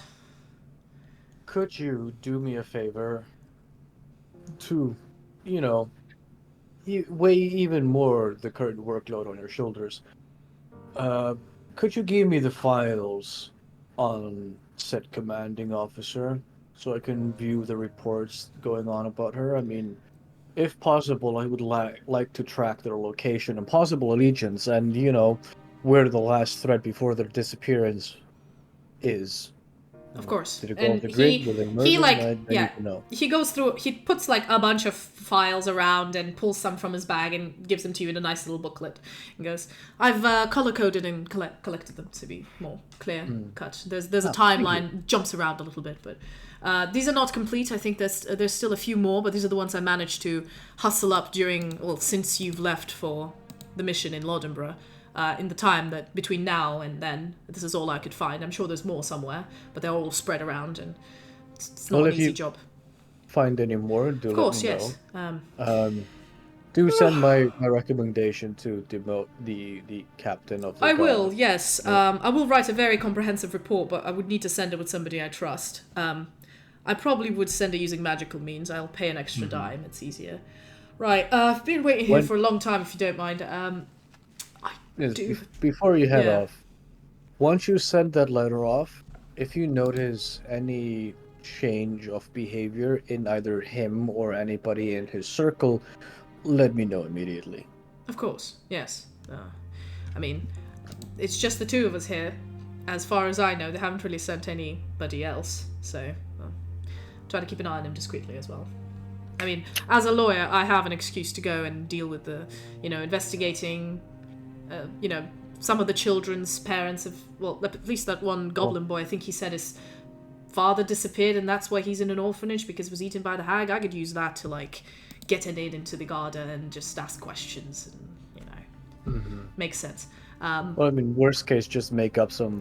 Yes, no, but it's always, the best lies are the ones that have a truth behind them and you can back it up using what's Yeah, already it's existing. always easier to lie when you sprinkle the truth. Indeed. Right. I hope you enjoy the wine. I've ordered another sort of platter of just meats that's coming over. You can have that. It's fine. But yeah, I'll probably go How rest. generous of you. No, of course. No. And he gets up and gets a bunch of his other things and starts heading back. But before he steps away from you, he turns and says, "Even if we're working together, I suppose we'll be in different locations at different times. But please take care of her. She can be a bit impulsive." If you're worried for her safety, do not worry. I intend to keep her alive as long as possible. Thank you. Good night. And then I'd randomly die as in my sleep. And You choke and vomit and And he- die. Wow. No. I think when you went to sleep, they put you on the side, and he leaves. You. Shit. Yeah. Not Thomas. Atan, who is the cook. I will show you the picture. He comes over to you with the meat platter. You notice that you're kind of the last person left in here. Everybody else has wandered off to their beds or to to continue on drinking after dinner. The staff are cleaning up, but you're not being kicked away. You're friends with the cook. I ask him, long day? He comes up to you and says, "Yes, I mean that whole trial was insane. I was in the audience. Actually, no, I was in the jury. I was supposed to be convicting you people or not. It was stressful. It was funniest jury duty I've ever had." What can I tell him? I'm here to kill evil. Yes, it seems so. It was looked like it was fun. And he looks a little shook, but from what he's saying, he doesn't seem to be shook by I don't know. He seems a little not his usual calm and charming self, as they say. What's wrong, chap? Have a seat. Well, I don't know. I've just been feeling like something's watching me. Do you have that feeling when somebody watches you? By the way, your model's being eaten, Danny. Just saying. Oh, as he says, do you have the feeling somebody's watching you? I glance towards my shadow all the time. Oh yeah. The shadow, as you say this, does a little head wiggle, but still sits at where you're sitting. And Atan looks at you and goes, "I don't know. I feel like there's something wrong, but I don't know what exactly. Maybe it's just the paranoia about the fact that there have been a bunch of hags with the poor children, and this whole city's going to shit in a handcart. Maybe it's that. Well, tell me about it." Yeah, it's... I don't know. I mean, Eris has been acting a little weird. I've been losing time, I sort of spaced out for 10 minutes when I was cooking. I almost burnt the steak. But yeah, Eris has been a bit odd, even during the trial. But, Odd how? She's been having tremors and tics and has been very nervous, and today she's just fine. But before she's been all shaky and when I confront her about it, she says she doesn't remember it happening, and it's fine. But You want me to look into it? I mean, you're already looking into a lot of things, but just... Hey. You're a friend. Thank Helping you. friends is what we do. Yeah, and we're as an inn, we see a lot of interesting people and a lot of interesting information. If I find something useful, I'll give you a shout as well. Just don't get in any danger. And eat those steaks good, you hear? And I give him a wink. I'll try, but all I do is cook all day, every day, 3 times a You're day. damn good at it. Yeah, I know. Every day is cooking. Okay, I'm not gonna leave the boy there with the final stew for tomorrow because he's going to mess it up. Bless him. Yeah, but, that's a good idea. yeah, I need to go, but have a good night. And he wanders off. I before he gets off, I pour a glass of wine and go, "You want the rest of the bottle?" Oh fuck yes! Picks it up and just like glug, glug, glug, as he walks into the kitchen, and he goes, "What are you doing, boy?" And then you hear and a drop of something. It's like, "You startled me!" And he goes like, crashes his head with a bottle. No. Then you hear like booming laughter and the nervous like giggling of the kid. Like and that's gonna be the best meal you've ever had right there. Now that he's drank that, I give him a cheer with my glass. Yeah. You spend the rest of the evening doing whatever you want to do, and I assume you go to bed because it's quite late. You see, the trick to earning people's favor is alcohol. Yes. I think that's pretty legit. So I'm going to switch a little bit now. As you guys go to sleep, Bax. About to say, Bax's time now, yes, right? Yes, it is time. It's finally your time, Mads. You finally get to play the game. It's not tomorrow yet, where you're being resurrected, but you're feeling odd. You don't have a body. You recall that horrible dream of a bunch of maggots and shit, where the hag just killed you. The horror. That dream. Where my ass? Yeah, you vividly recall this dream, and I'm going to say that you're sitting down. Not this one. How is he sitting down if he's inside a ring? Sorry. I'm trying to the wrong one. Sorry. I'm just trying to find a correct soundtrack for this.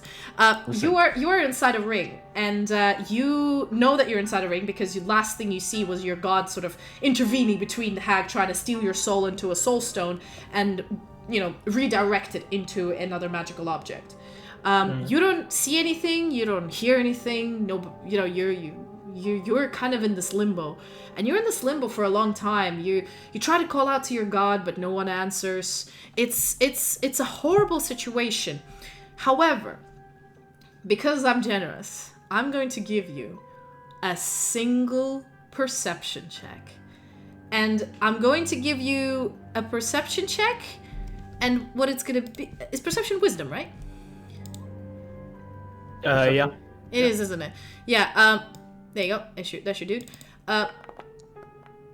Ooh. 16. 16. You fade in and out. Surprisingly, by focusing your mind, you manage to only hear what's going on around you. You can't see, but you can hear, but not very like snippets, like with a lot of static, in a way, because you've been placed into this ring using magical means, but with your god. So I'm gonna call a little bit of DM shenanigans in here, but because you haven't really like. Rules lawyering, cheating. It's my world. I decide how it's done. Okay. Bullshit. This is not accurate to the rules. With the How dare you, Bobby? With a 16, you manage to. I think you can hear like just in different voices, and I'm gonna give you a set of skill checks of.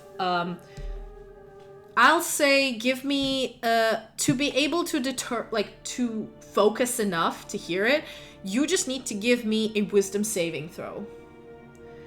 Otherwise, I'm just going to give you a few sentences. This wisdom saving throw is to add to if you manage to, if you manage to hear more, coherent words out of just the chatter. Because, Yes, so before, as they carry your body, you can hear, like, some of the guard are talking, you hear, like, muffled voices, then you hear other voices, you hear a bunch of people with accents. It's a lot of noise, really. And you can't move, and you don't have a body, and it's just a weird experience. And then after a moment of silence, after a long moment of silence, where you assume you've been left alone somewhere, you hear, sort of out of a haze, two voices talking. But because it's been so long since you've heard any voices, your mind like immediately focuses on what they're saying, and you use every single possible piece of energy inside you to try to understand the words. And what you hear is as follows.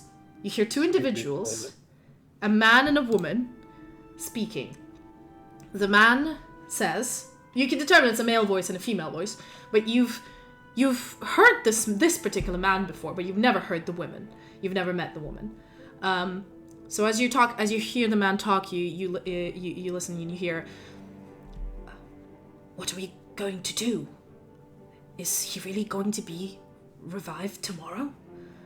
And the woman's voice says, yes, this was promised, and so it must happen.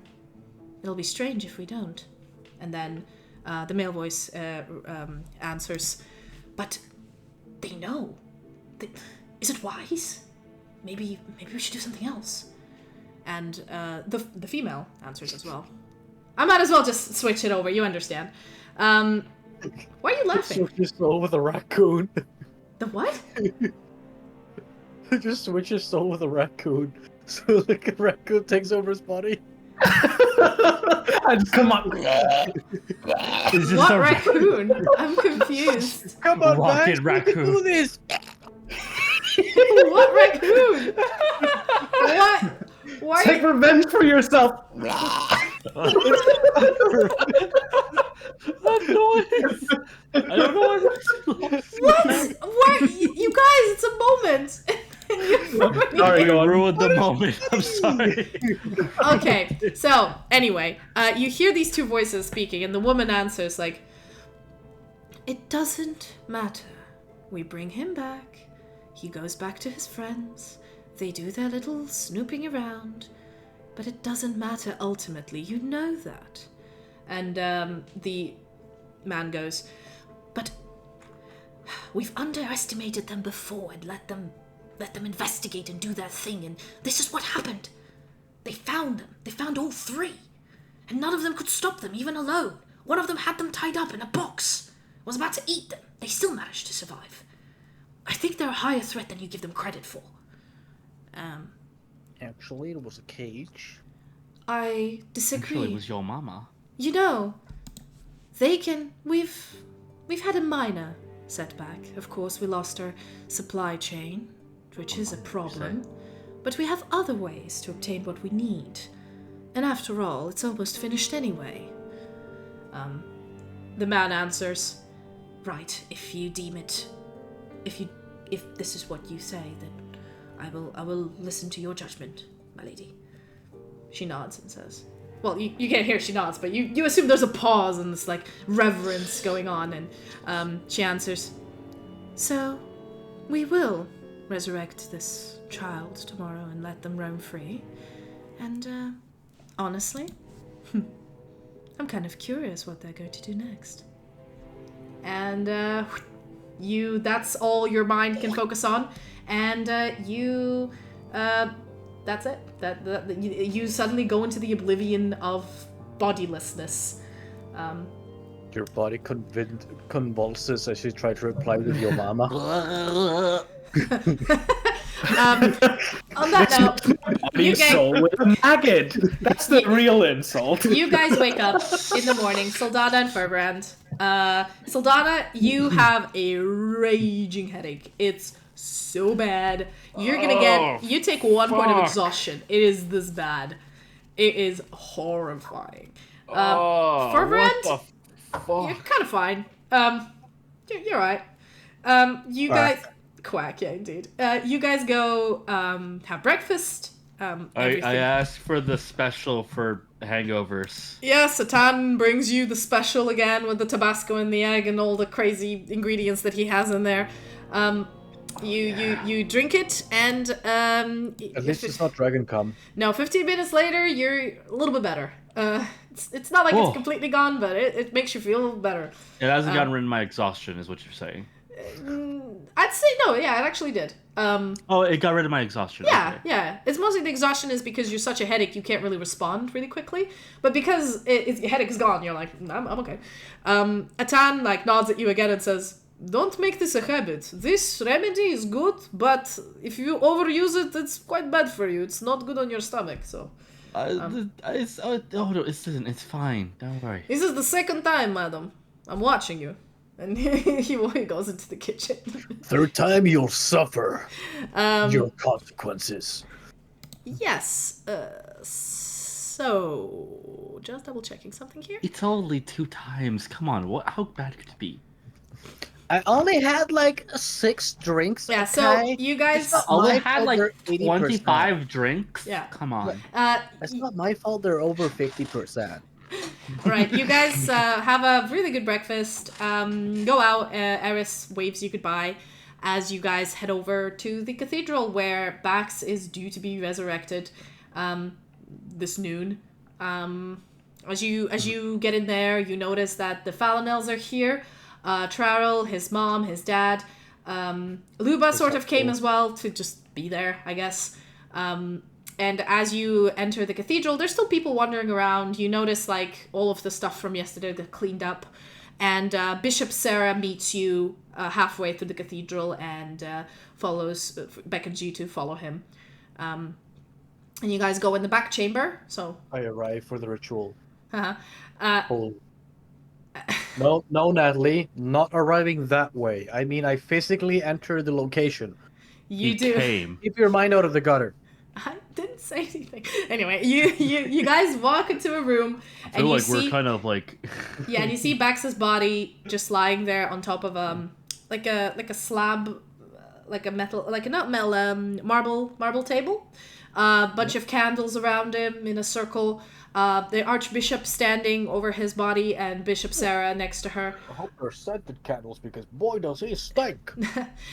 He's got cast he's got cast the repose spell way before. Like as he died, immediately they found a priest to cast gentle repose so he doesn't decompose. Wait, then why didn't they just use revivify? Well, because it wasn't within, was it 10 seconds or something? 1 minute. Yeah, no, the priest wasn't there. They had to call for a priest to come over from the clergy to the guard office. Yeah. But if a body dies, I'd say 2-3 hours. It still doesn't. Well, it starts to be ripe a bit, but it doesn't stink that much. It's when it hits the 18-hour mark where it starts to. You feel like a little bloated, Matt. You feel a little bloated, but you don't feel anything. You're not in your body yet. You can probably burp it out. Okay, so as you guys are ready for the ritual, Archbishop nods and then turns behind her, picks up a beautiful diamond, about this big. It's big as an ostrich egg. Places it on top of Bax's chest, and then places her hands upon it, closes her eyes, and starts to sing a hymn that, most of you are used to. It is a similar hymn to what is sung during Mass. However, it is in the native Ravinian language, which I don't believe any of you speak. It's only limited to the clergy. It's like, how clergy in Catholic Church speak Latin, which not that many people speak Latin, but you can go and learn it if you want. It's not a forbidden language. But I'd say none of you know Ravinian clergy. He's learning Latin. Please resurrect this fucking idiot. My God, he has more mistakes to make. You don't know, but she starts singing, and you notice that the Bishop Sarah is standing next to her and also places his hands on the body. And then this beautiful, sun-filled glow sort of emanates from her in waves as the song, when it goes louder, the waves come out, and then it goes softer, the waves start slowing down. And it is a very beautiful ritual at the same time. And she basically casts Raise Dead. Bax. Question: are you start feeling a strange pull from the ring, or a strange pull on your corporeal body? You don't know what's going on yet. Would you be willing, let me check the willingness of would Bax? You are aware you are inside a ring, I'd say, and now you're being slowly pulled out. You know that in the ring you can't die unless you wish to, in a way. Your soul doesn't cross the threshold unless you wish to go. So this is something magical pulling you out. I'd give you this, you would know this as a person who knows how the ring works. Would you be willing to go not knowing what it is, or would you be cautious and not want to go? Well, I did hear the thing resurrect tomorrow, so I assume it's that. Question. Yes. And this is more DM dependent than rules lawyer dependent. Let's say, for example, Matt is still in the ring. What would happen if I cast Soul Cage on the ring? Soul Cage, what does it do again? It lets me harvest their soul, then later on consume it for one of number of things. Oh, yes. It's basically similar, I think, that the hag has, because what she does is she takes the soul and puts it in her crystal. I'm essentially asking if he is truly completely safe by being in the ring. Ooh, that's interesting. Because think like he doesn't leave unless he wants to, but can you force him to? No. It says snatches the soul of a humanoid as it dies. Yeah, as but it dies. as it dies, you're in the ring. Now you're in this ring. What if I use this ring and go, there's a soul in here. I'm going to eat it. I think it's a bit more. Listen, the way I explain it here is it's similar to what happened when the hag was about to take his soul and put it in a crystal, and his god interfered. So his god couldn't stop the hag from, like, killing him. Like, he died, so his soul has separated from his mortal shell. Now, the soul, using a magical spell, has been pulled in his dream into a crystal. But the god interfered, and the only thing he could do was redirect it into a nearest vessel, which was the ring. Now, this particular magic spell caused you to go in the ring. You're in the ring, you're fine now. If somebody casts Soul Cage on the ring knowing that you're there, I'd say technically they could pull you out, but it would be a contested arcana check for you to stay in the ring of your will and them pulling you out, which is actually what I'm going to do here if you're resisting. So that's why I'm asking if you're resisting. Well, now I don't want to. No, but I will not resist now. I still assume it's resurrection. Okay, so You then... resist, wake up in the body of a raccoon. I mean, why the raccoon? Okay. It's funny. I'm still gonna do the spell. Where is it? Raise dead. Raise dead. Raise the dead. It's here, isn't it? You know what'll raise the dead, all right? Stop. Fuck's sake. Oh my god. Okay, Oh my God. yes. Honey, it's not funny to mention your erectile dysfunction on Twitch. Like, keep it professional. Like, you could say raise these nuts, but implying that your genitalia are incapable of receiving blood flow and therefore standing up is too much. Okay, as the spell is going, your soul, you feel start to pull from the ring, and you guys notice a little light, like, similar thing you've seen when you were saving Trarl's soul from those mirrors, right?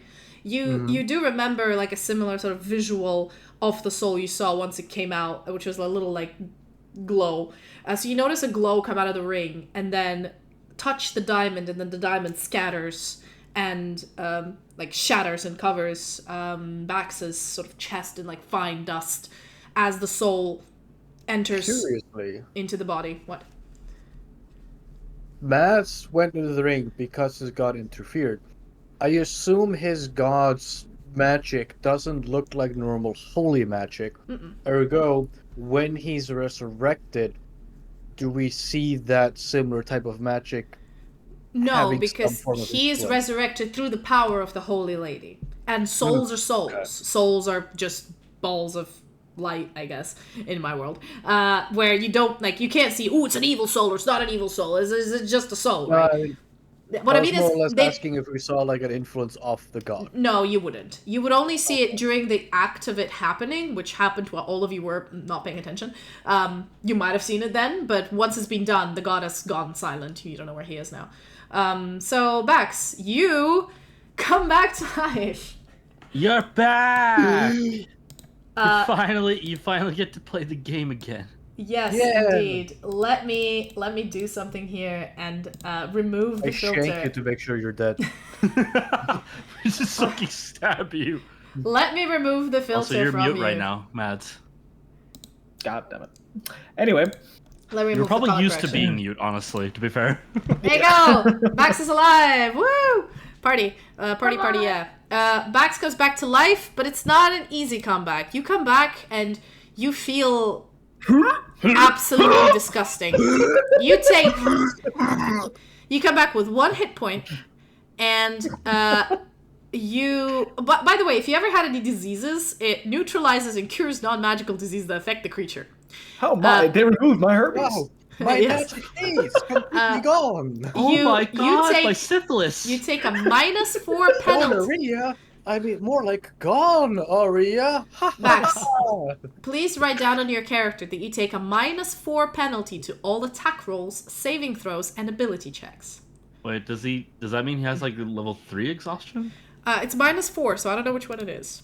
I think it's not exhaustion because there's no extra things to it. It's just minus. Isn't it for like a day? No. So every time you take a long rest, you remove it by 1.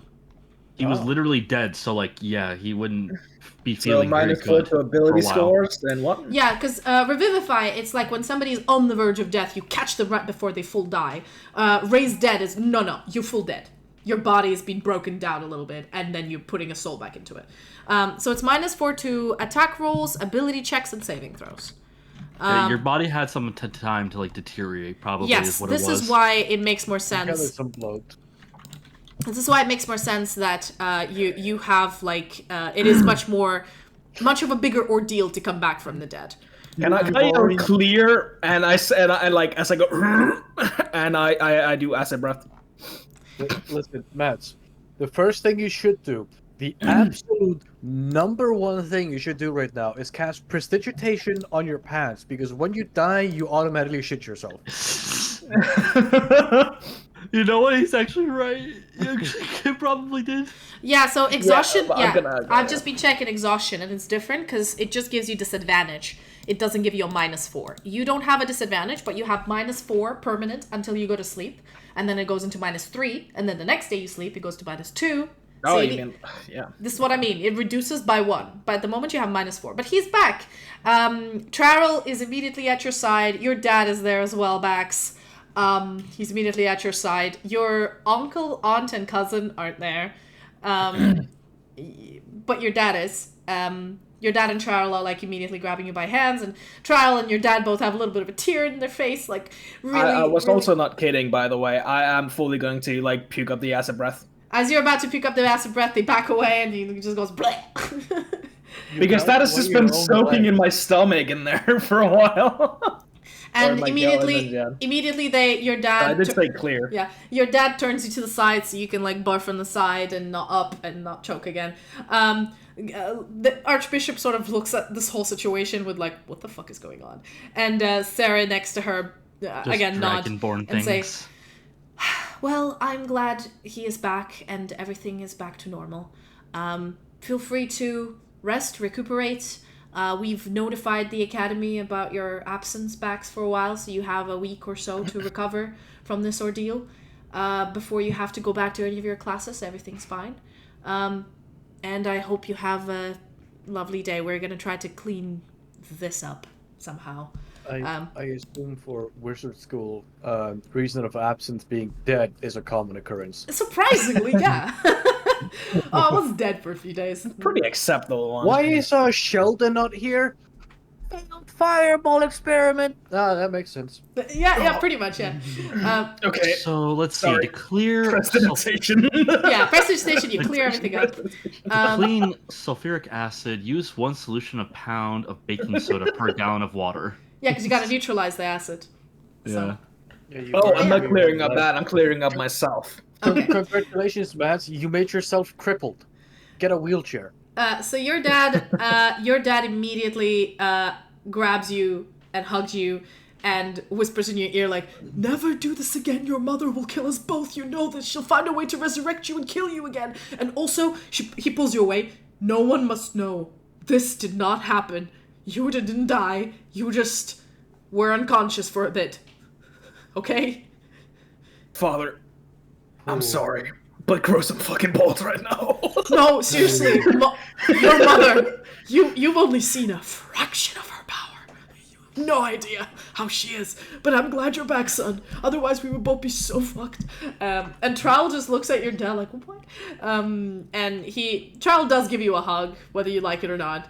And then he steps back and, he's crying a little bit. You don't know how hard I need to resist the urge to send his mom a letter letting her know her son died. She'll be back like that. Sorry, so this was a rather inconvenient moment when Bax died out of nowhere, honestly. Dear Bax's mom, your son is dead, comma, lol, XD.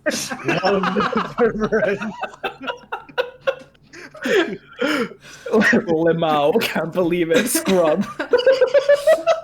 A PS skill issue for real. Yes, And then another PS like, oh, JK, he's been resurrected. It's all good. Yeah, no, that's the second letter. JK, all good. That's on the way. She like actually sprints back.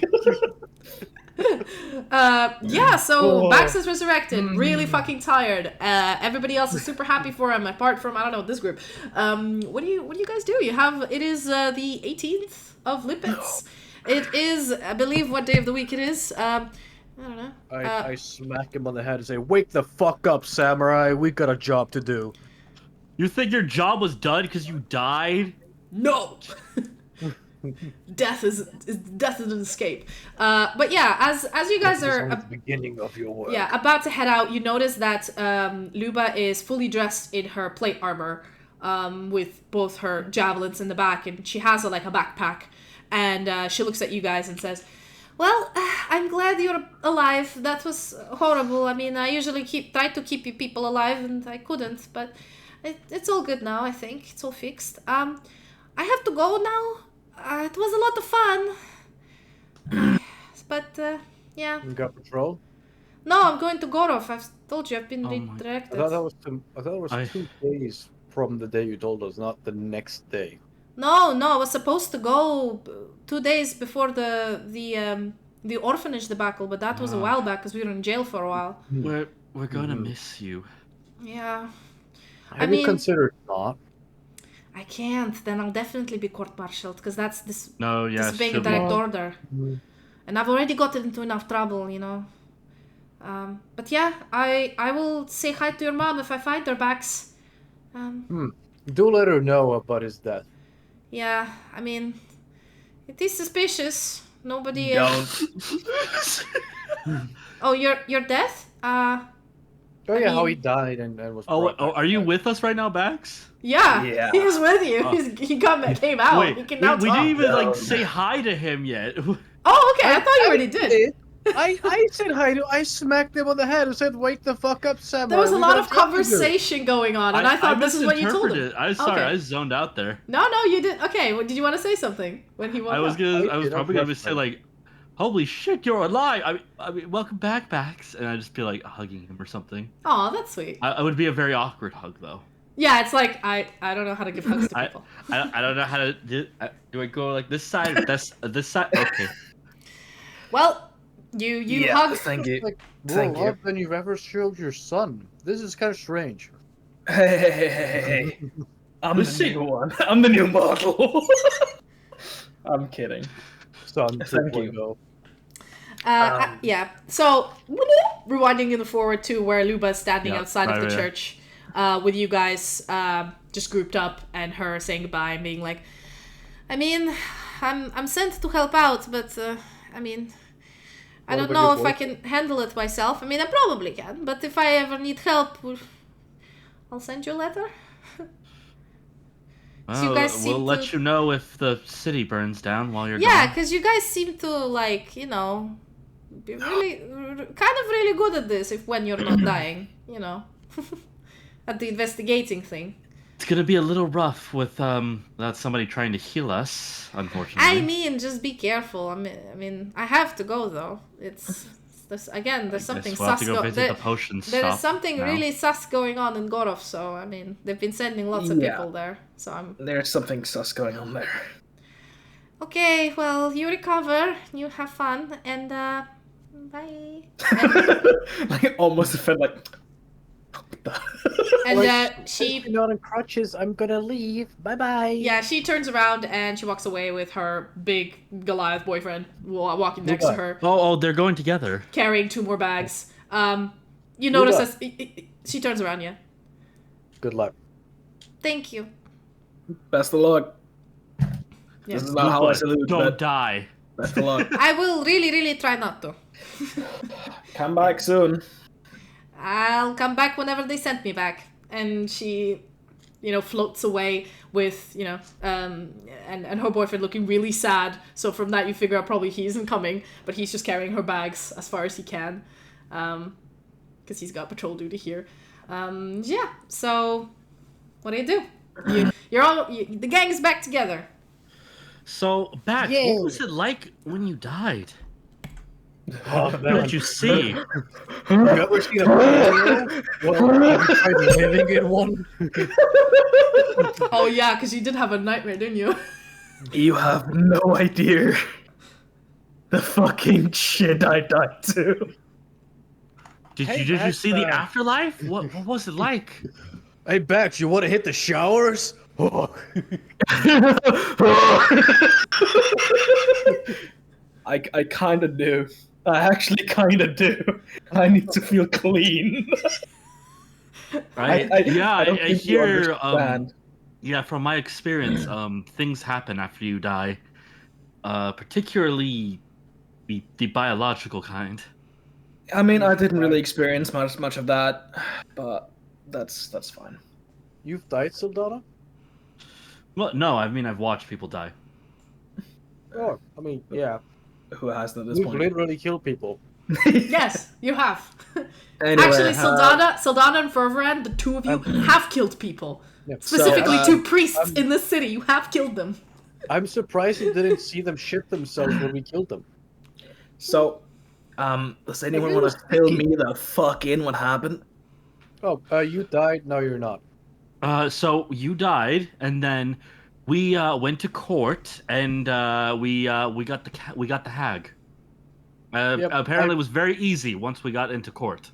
Yeah, I kind of used your death as a leverage to prove that the Garda are incompetent all the way up to the top of the chain, and use that as further leverage to, get the hag ousted. And then she revealed herself as the hag during the middle of court, which led her to her immediate demise.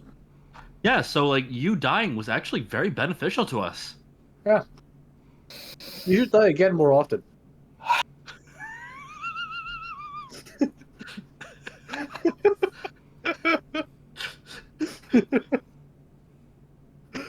You know what? I'm just happy it's over. But I do have something I need to tell you two specifically. Yeah. May it be... I'll be incomplete. I'll be completely alone. Mm-hmm. Just us two. Us three. Mm-hmm. Okay, We were in a secluded spot. Trial comes up to you and says, I'll take your dad home then, and, I don't know, serve him some tea. I guess I'm not part of the group, huh? No, I was just asking, are we the only ones here in the room? You're kind of standing outside of the cathedral because you were saying goodbye to Luba, so there's people walking past you. You're outdoors, so you need to find a location. All right. Your dad is still crying at the bench. Oh yeah, your dad is like sobbing full on. Let's talk later. Oh god, my son died.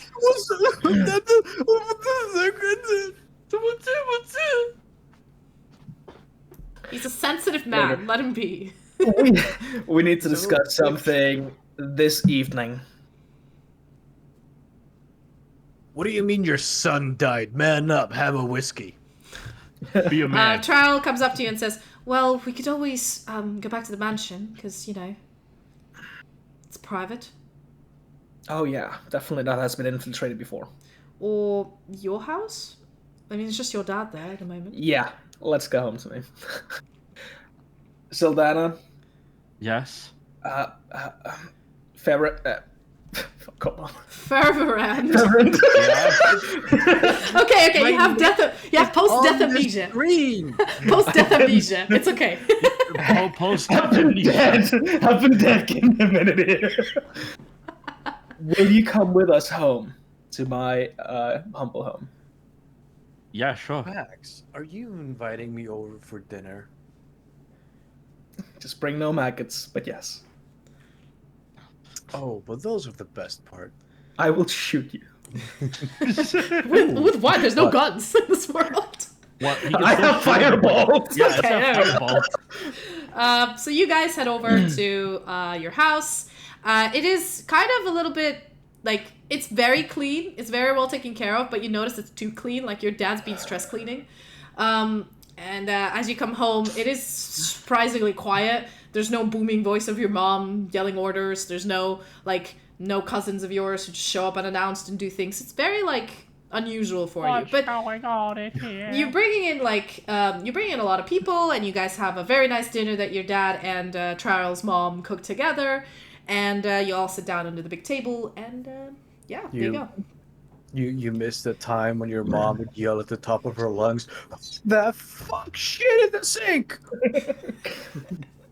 She wouldn't yell. She'd just show up. She would just show up, grab you by the head, and then like a puppy would put your face in it and be like, "Was that you? Are you doing this? Did you shit in the sink?" "No, Mom." "Then why am I rubbing your face in it?" Yeah, exactly. That's basically it. Like what you do with puppies when they pee when they don't need to. Anyway, despite that's a very reductive statement.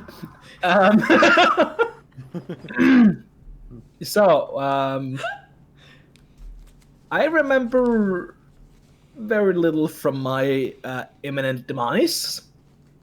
But jail cell. Yeah, I remember that vividly. But I meant that I remember something after. And that after is I heard two voices speaking about my resurrection. And they specifically went, there was a man and there was an unknown woman. And this may make sense more for you. But the man essentially goes, he was very unsure about resurrecting me, essentially. He was very much, are you sure it's wise? They might know, like he knows too much or might know something. So he was debating whether to actually bring me back. And this woman says, yes, we promised it. It must happen. And she also said it doesn't matter if we bring him back. It doesn't matter if they go back to his friends or snoops around. It doesn't matter because they've already almost finished what they were going to be doing. And the hacks were only a minor setback of maybe supply lines or something similar. But they do have a higher threat coming up. Do you recall any accents? I'm going to tell you this. I didn't put an accent on because you've never met this woman. But you had a French accent. She had like a... Does There's it no make French. sense if I say French? That's the thing. There is no French. French. The only reason why I purposefully made her voice neutral was because you've never actually heard this woman speak. So to you, it would just be an odd accent. But if I said it, immediately the lot of you would know who it is. So I wanted to keep it a little bit wonky. But I mean, I'm pretty sure it's the fucking Archbishop. Yep, I've been the entire time going like it's. I'd it's say the Archbishop. I'd say you are almost I already 80% knew, sure because of the way the voice was going of the man that it was Bishop Sarah. Listen, I say that. It's pretty obvious. I'm not gonna hide it. It is what it is. I mean, unless she did something blatantly obvious, I was still gonna send a letter at the first opportunity to be like, you should totally replace the Archbishop because I'm like 99.9% sure she's corrupt as fuck. Like, the only reason all this bullshit would be happening, and as bad as it has gotten, is because the person that is in charge of all of it is responsible. Yep. Also, considering how she reacted when the hag was trying to reveal the true name of her leader. Yeah, she seemed completely nonplussed. Yeah. But yeah, she's also kind of just curious what we'll do next. So the woman essentially has no real qualms and feels no real threat about us. The man does, however. So it'll probably go from 1 to 100 real quick. In case we do something.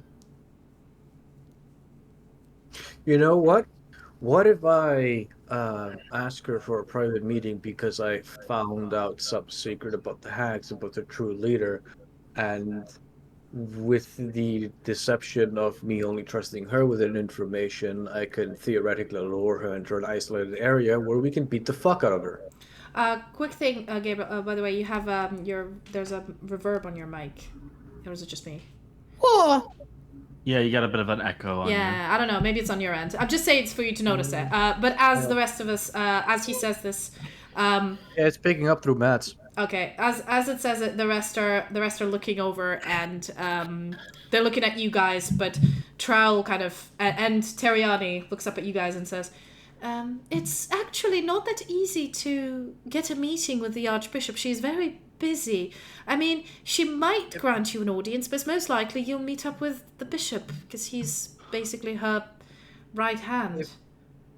Listen, if I tell her that I have a suspicion of who the secret gang leader of the Hags is, she's probably gonna, like, okay, if she's not a part of the Hags, she's gonna want to take care of it herself. If she is a part of the Hags, she's gonna want to take care of it herself to make sure the news don't spread. Either way, she's gonna show up by herself and with maybe like 4+ guards. So I mean, get ready for a genocide, but really we're gonna catch her red-handed no matter what. Yes, but the fight that we're gonna have on our hands, though, that we might have on our hands here.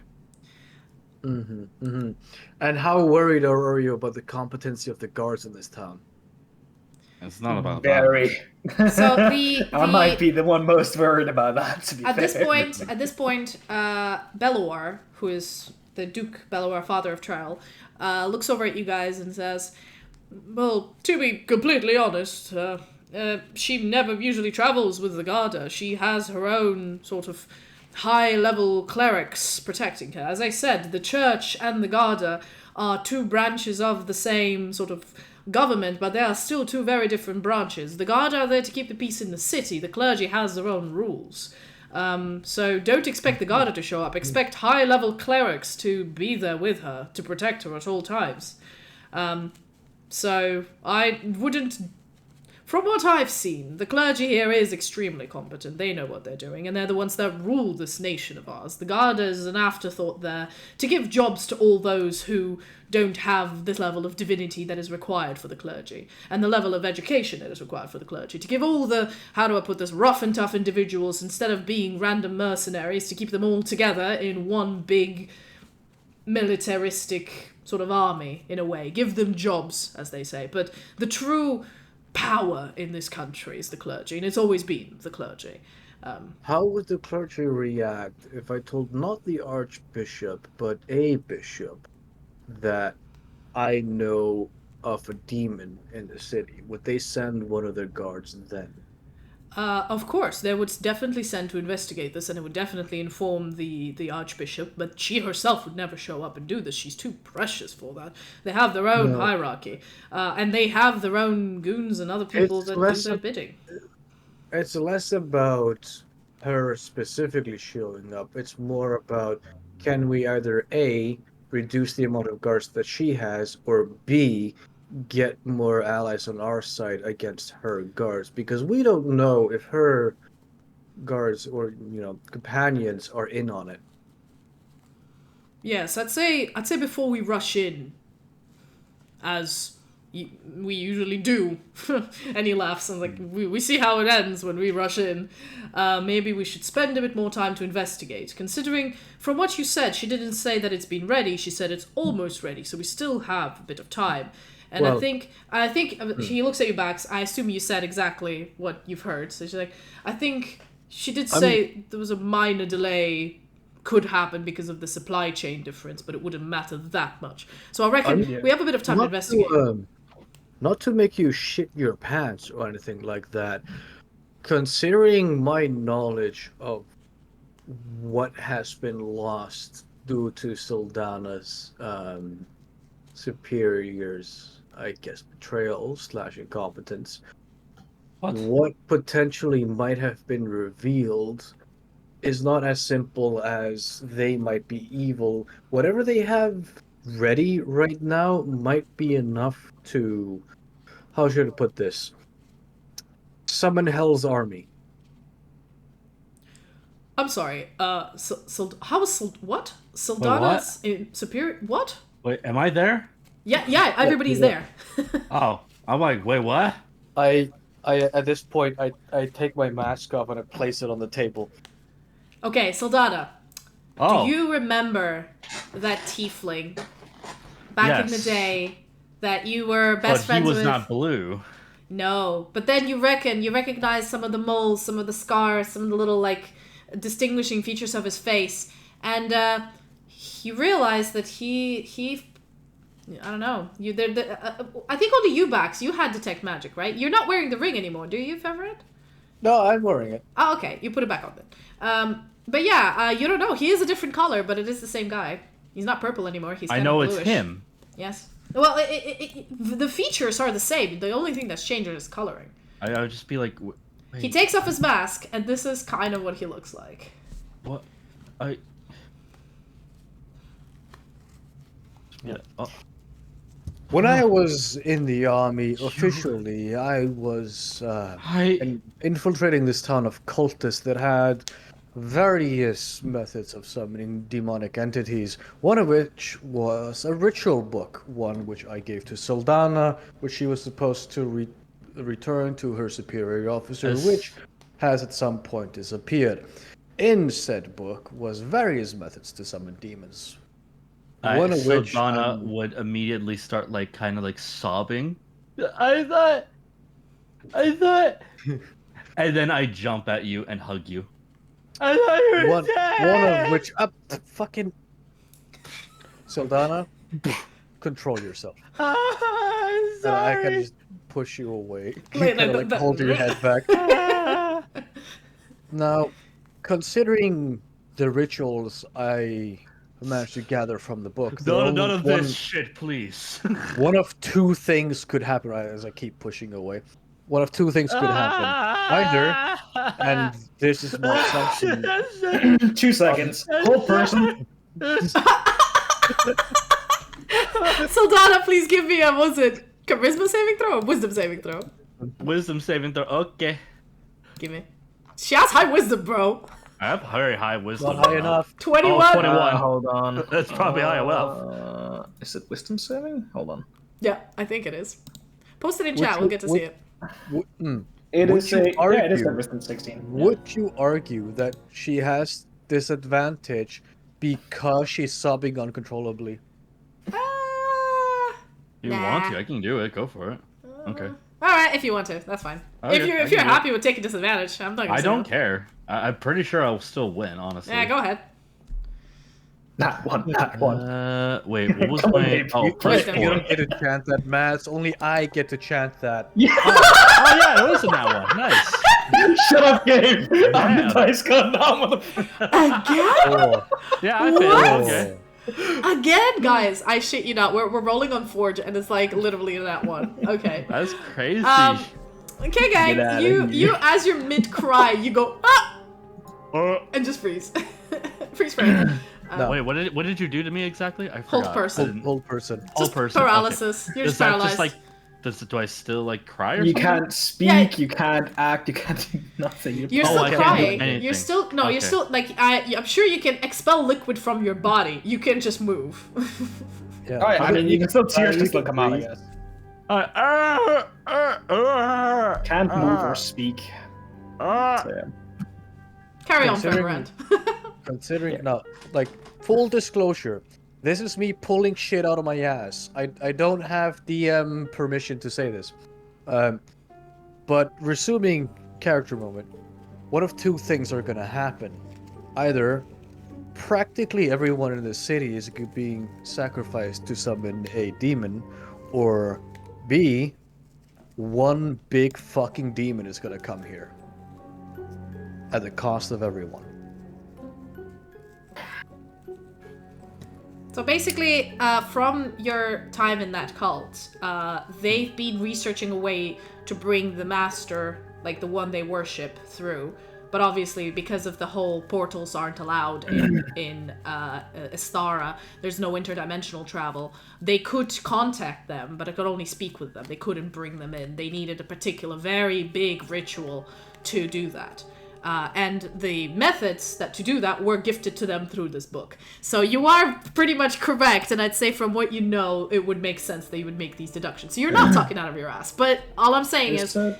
Yeah, from what you remember, this was 20 years ago, so it's been 20 years since then. A lot of things could have changed, but they haven't done it yet. They've had the book, theoretically, for around 20 years, but haven't done it yet, so obviously it isn't that easy to do. Whatever it is they're doing. Just putting it out there. Yes, Bax?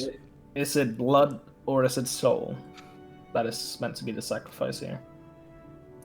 A little bit of A, a little bit of B. Because, like, I mean, I suppose you might be able to explain a little bit of the... I don't know, because the rapture has always been weird. So that might be what they have been doing there. Is that they have been rapturing people and stealing their souls, or at least part of their soul, and slowly building up on it. If you're talking about the rapture of people disappearing, then yeah, it's weird how, in a way, they simply seem to vanish out of nothing. Though at the same time, they come back. Yeah, they do come back. How was I gonna put this? If they did kill them and use their corpses for the rituals, it would be very easy to check up on wherever they said they were going to figure out the truth. It would be very shit on their part. Hilariously, we don't know where the rapture happens. So, to again, it's been a while, so I'm just going to explain again what the rapture is. It's not very familiar to you, Fervent, but Bax, you've told these guys what the rapture is. It only happens in Laudenborough, and what happens is, like, evildoers, like a person who, I don't know, drinks a lot and beats his wife, for example, right? It's a civil case. You might have, like, a discussion if the wife complains to the Garda or the clergy to, like, I need a divorce, this man's beating me, I don't want to live with him anymore, etc. But very often what happens is, before she even manages to go complain to anyone, he will just disappear one day from going back from a pub or something else. Like, he will just not come home. And after a few months, weeks, sometimes years, they come back, but different, improved, a better person. He doesn't drink at all. He's sober now. He has a passion for building. He worships the ground his wife walks on. It's literally the same person, same body, aged, of course, by however many years or months he's been gone, but a different person. And that is what they call the rapture. And there's a gate through which they all come back, but they disappear randomly from whatever they are. But they always come back from the same gate at the same time where the clock strikes. And that's why there's a lot of people waiting in the square for those loved ones that, you still love, even though they're a piece of shit. But you're hoping when they come back, they'll be less of a piece of shit. Mm-hmm. So we can assume that their bodies are being used for ritual, only their souls. Could be Siphon. I should mention, considering that I have just put all of my cards on the table, considering the seriousness of the matter, I am not actually a lawyer. I am not actually Fervent. No shit. I'm pretty sure you're like not capable of moving. Yeah, you can't. You're like, no, I'm not capable of moving. I'm still like. I see. I am Vohun Amontok.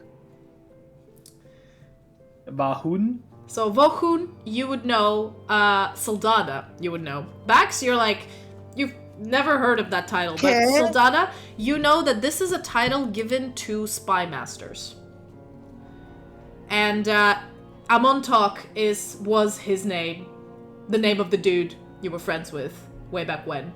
And this is why when this dude came back with a different coloring, a mask, and a different name, you didn't recognize him right away. But Amontok was actually the man who saved your life in Night Phoenicia. And who died for you, really. Mm-hmm. You're pretty sure he died. You've seen the cultists sort of overwhelm him as you were running away.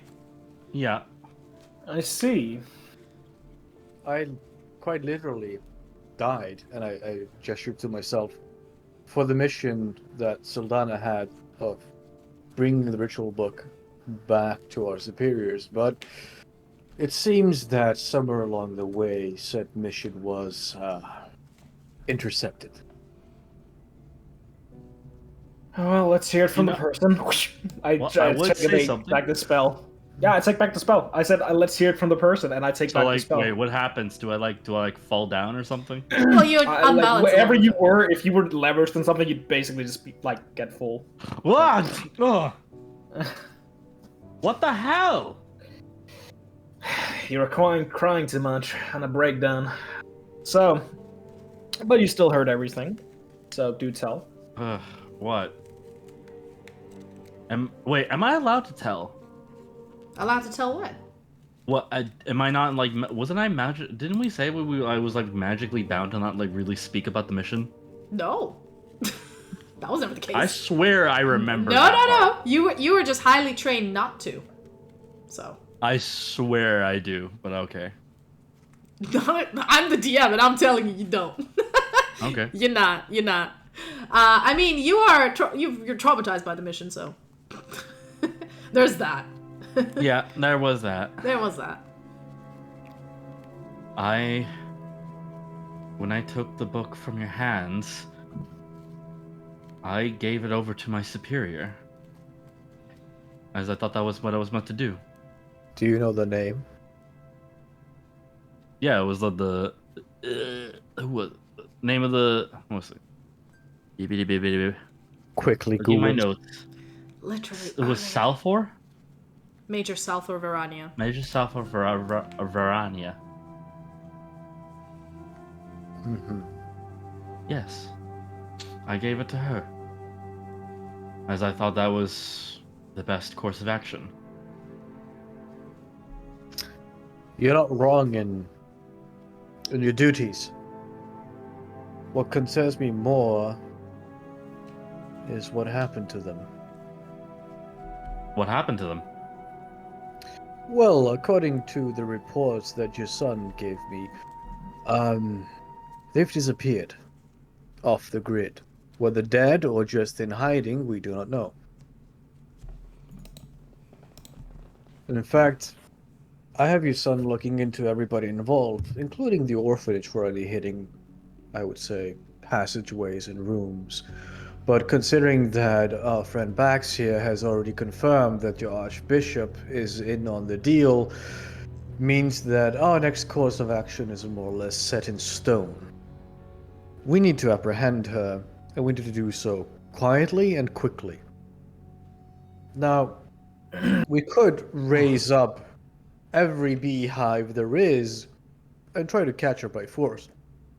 But if we do that, we're more likely to be stabbed in the back by whoever we're bringing along. So, find someone you trust, bring them with us. Someone that won't turn on us when they hear a lie. Someone that won't stab us in the back or say no when you say, we have to defeat the Archbishop.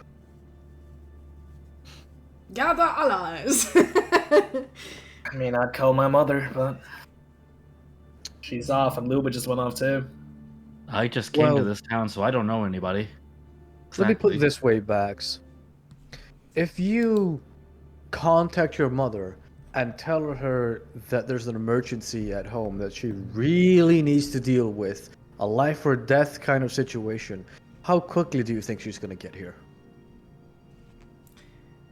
Gorf is 2.5 days away, just so you know.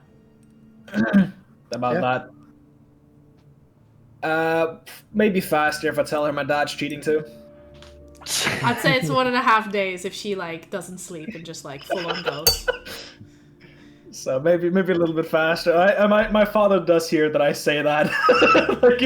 And your dad's like, oh man, oh no. He does the warning oh man. Oh no. Dad, it's for the cause. Oh no. Call. Honestly, I'd rather die. It's fine. Anyway. Call every ally that you can. I will do my best to stall the Archbishop for as long as possible. If it takes a few days, a week, so be it. I mean, I need at least 2 days too before I recover enough to actually fight. You need 3. No, 2.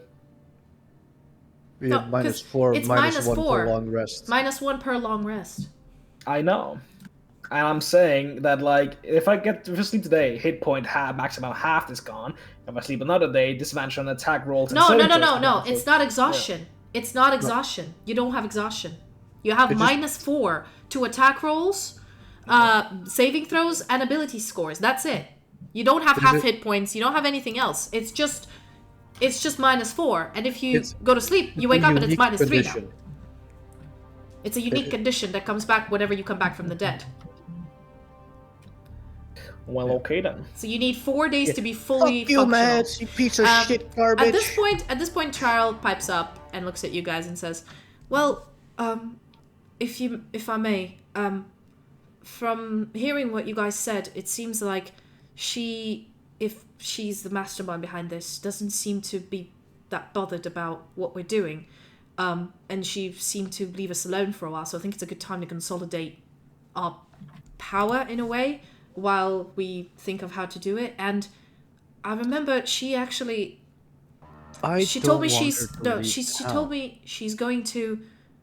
going to leave town. She never leaves. She never leaves the church. She's always in the church. Normally, yes. Normally she would stay here. But she already knows we're on to her. Well, one thing I can tell you is she's told me that after what happened to me with my soul, she said she's going to help me put it back together, and I should go see her. So maybe it's best if I try to keep her here and distracted for a bit, maybe? You're putting yourself in considerable risk. I know, but... And then immediately his mother is just sitting there like, with a face of like, she can't even say anything. She's like, my son is volunteering to go into the belly of the beast, the fuck? She's speechless, and he raises his hand to her and says, "This is something that must be done. Everybody in this city is in danger, and if I can do... I can't do much, but if I can keep her busy and thinking I'm harmless, she probably wouldn't do anything to me that... And if I disappear, you know where I am. She said it publicly during the trial. People know where I've been. People know that I'll be going to see her to fix my soul, and now that I know she's suspicious, I won't trust her, but at least I can keep an eye on her while you guys, do what you need to do." She might also tamper with your soul while you're there.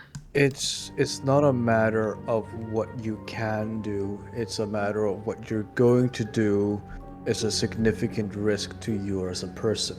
And that's coming from someone that has literally died for the cause of the Holy Lady. What they've done to me, I don't want them to do to anyone else. So, if they need to be stopped, and if I have to pay for it, then so be it. At this point, his mother immediately goes like, No, you're not going! Are you mad? I raise my hand at her to shut her up, and I go, "Do not raise your hand at me, boy! I am older than you. I am older than all of you in here." I'm ignoring her. Are you sure about this? He looks you in the eye, Amon, and says, "Yes. I want to do this. Let me do this." I stand up and I give a salute. Then from one soldier to another, I wish you good luck on your mission. He nods. Trell? Yeah.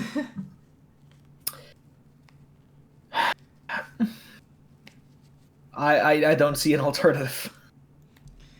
So I must admit, I don't like it that you're going into this harm. But it might be the best option, and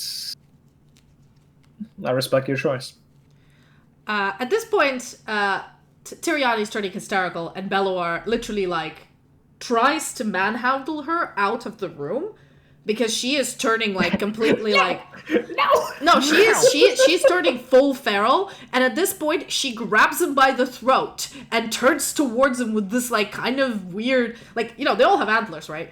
With this animalistic look of just complete feralness, and saying "My son, my only son, is not going into the belly of the beast, and I am not losing them. Do you hear me?" And Belloar's no, I hear you. It's all good. Yeah. She lets him go, turns towards you guys, and with the seething anger, grabs Traddle by the shoulder and says, "We need to talk outside now." Do you have a better idea? No, I don't. And I'm not going to lie that I do, or, pretend to be smarter than this. But he is my only son. And you have no idea what that is. The entire city. For my son? Yes, I would. Yes, she would. And she looks at you guys and says, "You mortal races have no idea what a child means to an elf. Your children run around in orphanages and abandoned left and right and murdered and people don't notice. I will not adhere to your rules and your weird ideas of progeny.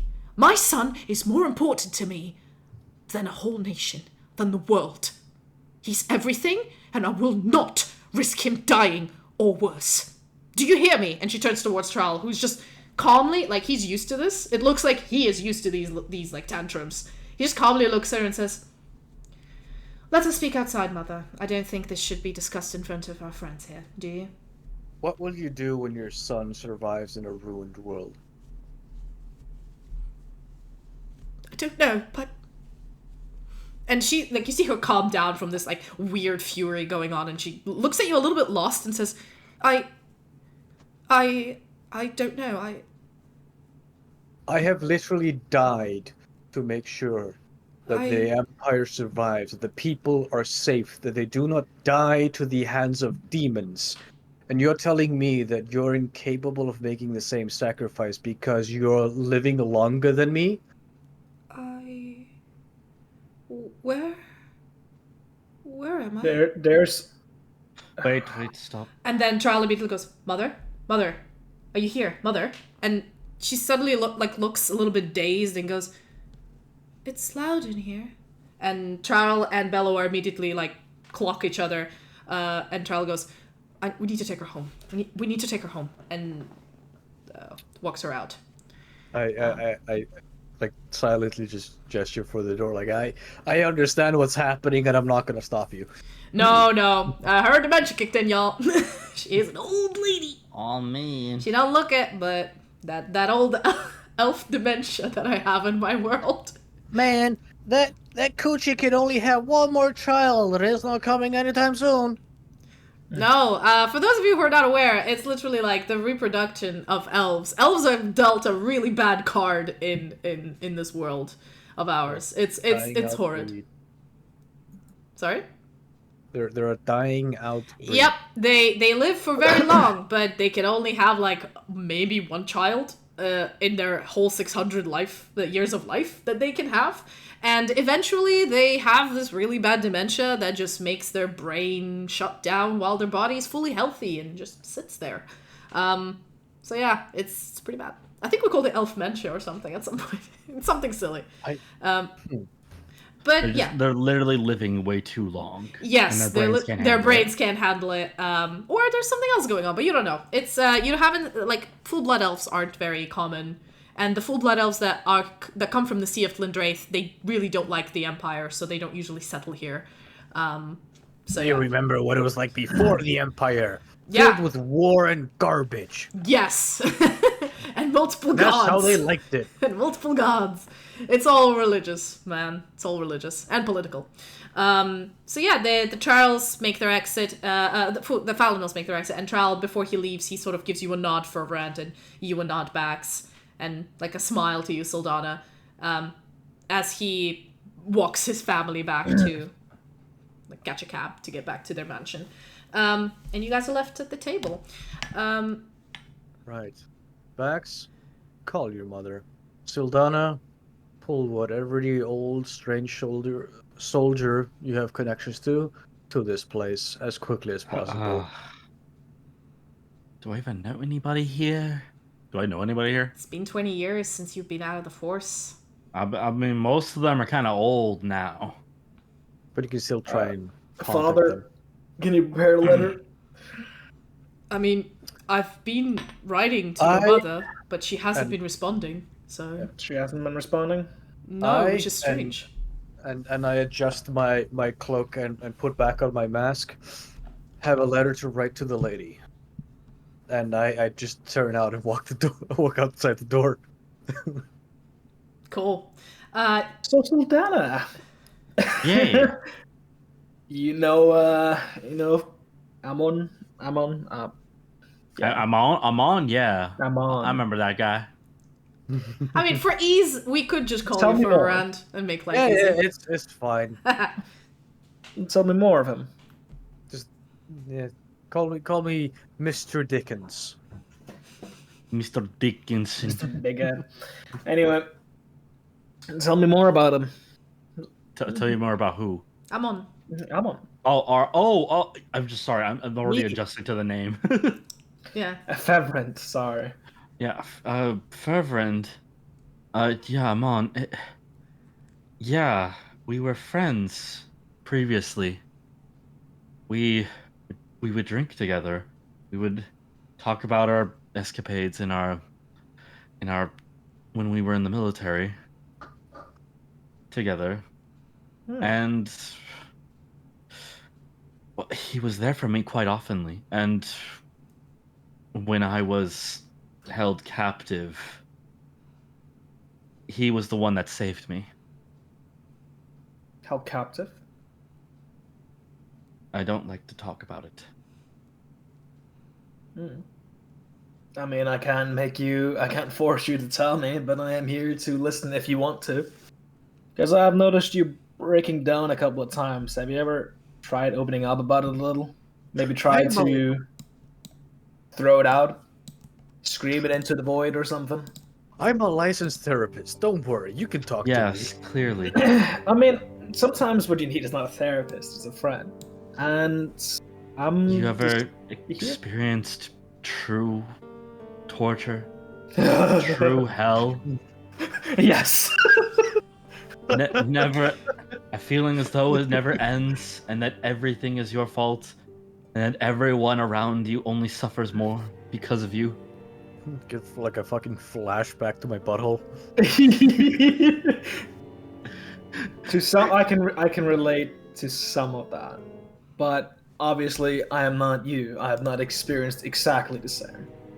But tell me more of it. Why do you feel like it's your fault? I had to do it all for the duty, for what I was meant to, for what I had to do for the lady, and I just,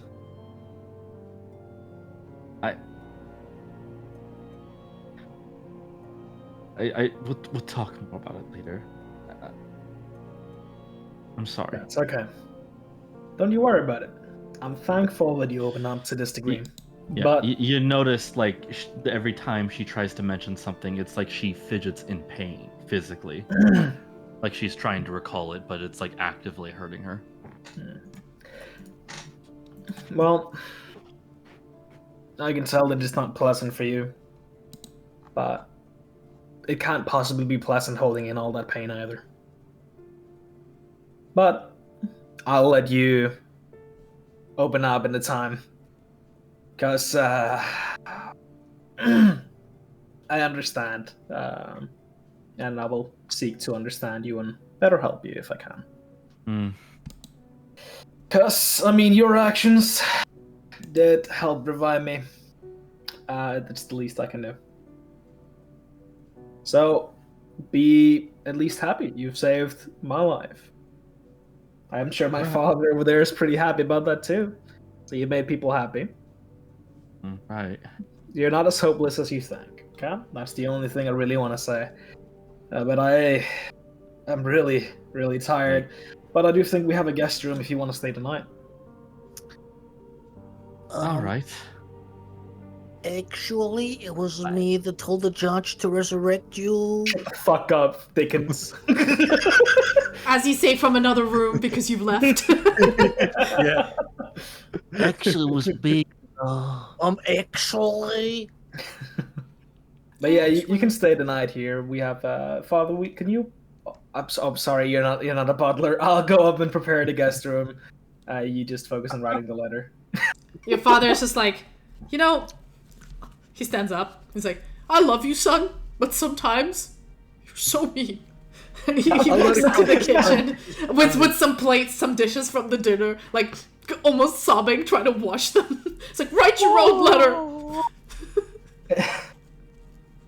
Sure, I'll write the letter as well. Your mother seems to be ignoring me anyway.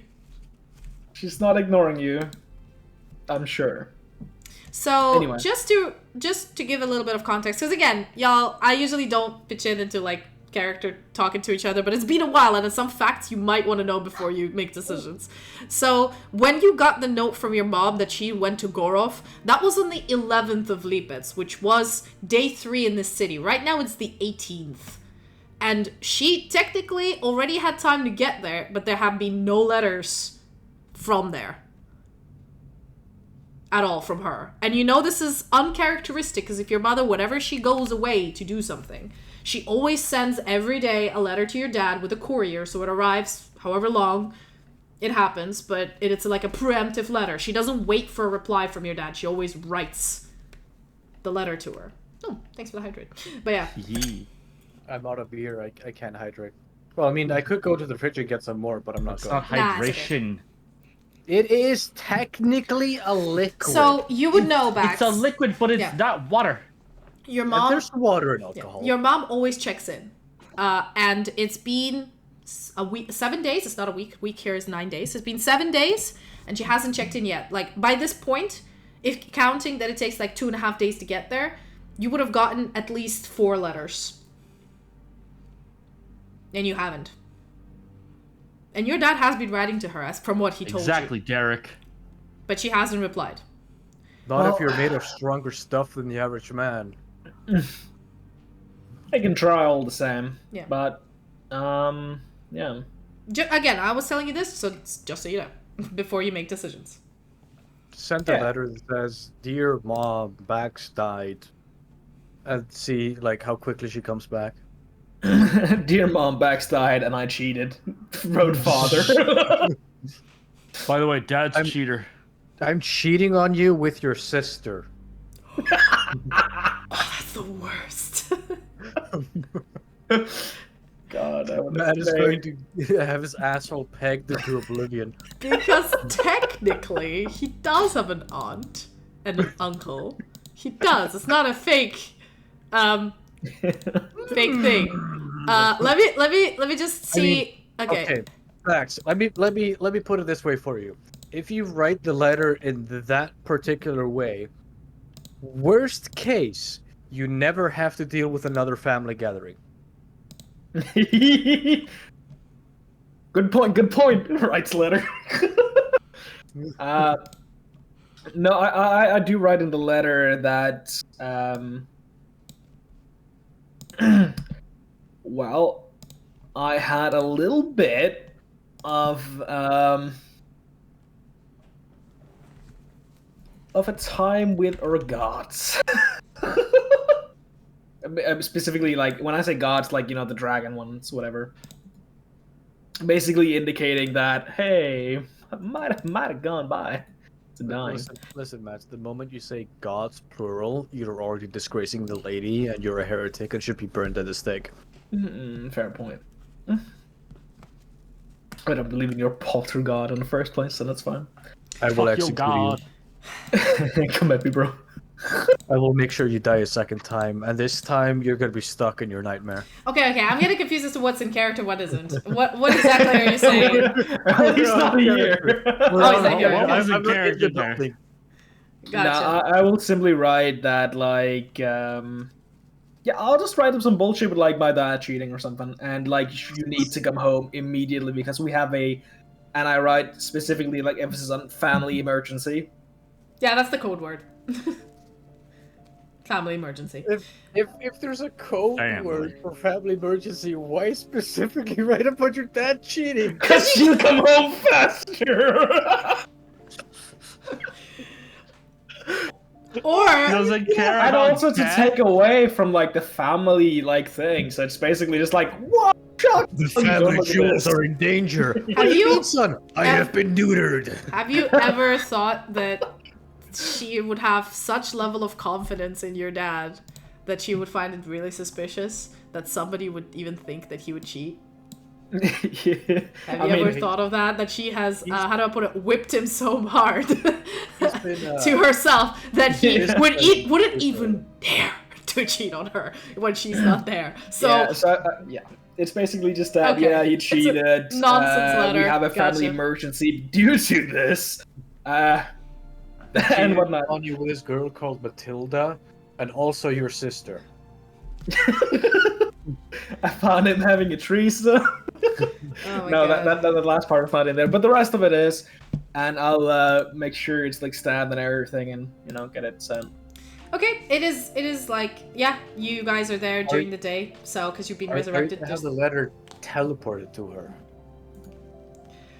So the way they usually teleport letters is there needs to be a recipient wizard on the other side, and Gorov is a hunting town. It's quite small. It doesn't really like the teleportation of letters is only for big hubs only. The ordinary letters delivered via couriers are fine. So usually what happens is if somebody wants a letter delivered fast, they would deliver it to Lodembra, and then a courier would deliver it to Gorov because it's only 2.5 days away. But, while there's a lot of mages, there's not that many mages to, like, every single village everywhere would have a magical teleportation circle to send a letter. Weak. It is what it is. Anyway, you can send it with a courier. Yeah, I just sent the letter and give it to a courier and whip him fast. Yeah, fast. It's imperative. But yeah, beyond that, I'll prepare your bedroom, Sildana, so you can have a good nice rest too, and I'll go to bed after. I mean, you guys have an inn where you can sleep, but okay. If you guys want, I go to the inn after writing my letter to the Holy Lady. So what do you specifically write in your letter to the Holy Lady, and how do you send it? I do the same old code word, because that's the standard. And there's a new guy that isn't in on it. I basically mention the incompetence of the captain, how the Archbishop is... Sasayev. Yeah, Sasayev, and will be taken down considering that Bax's report on the matter. I would add that Bax's heresy should be overlooked considering his contribution to the Empire. Because yes, you Bax, aware? I have reported on your heresy before. Define heresy. Weren't you always just like suspicious about the magic, but you weren't fully sure? I'd say I was suspicious, and I basically wrote about like I'm like fairly certain he's a heretic, but I don't have any proof, and I'm like, if he is, please overlook it. Is essentially what I'm doing. So I'm basically giving you a get out of jail free card right now. You've been a good little boy. I do mention that fucking Sildana's little boy is in town and isn't coming back because the town's like wizard Tom is also on the sus list, but not as much as the Archbishop.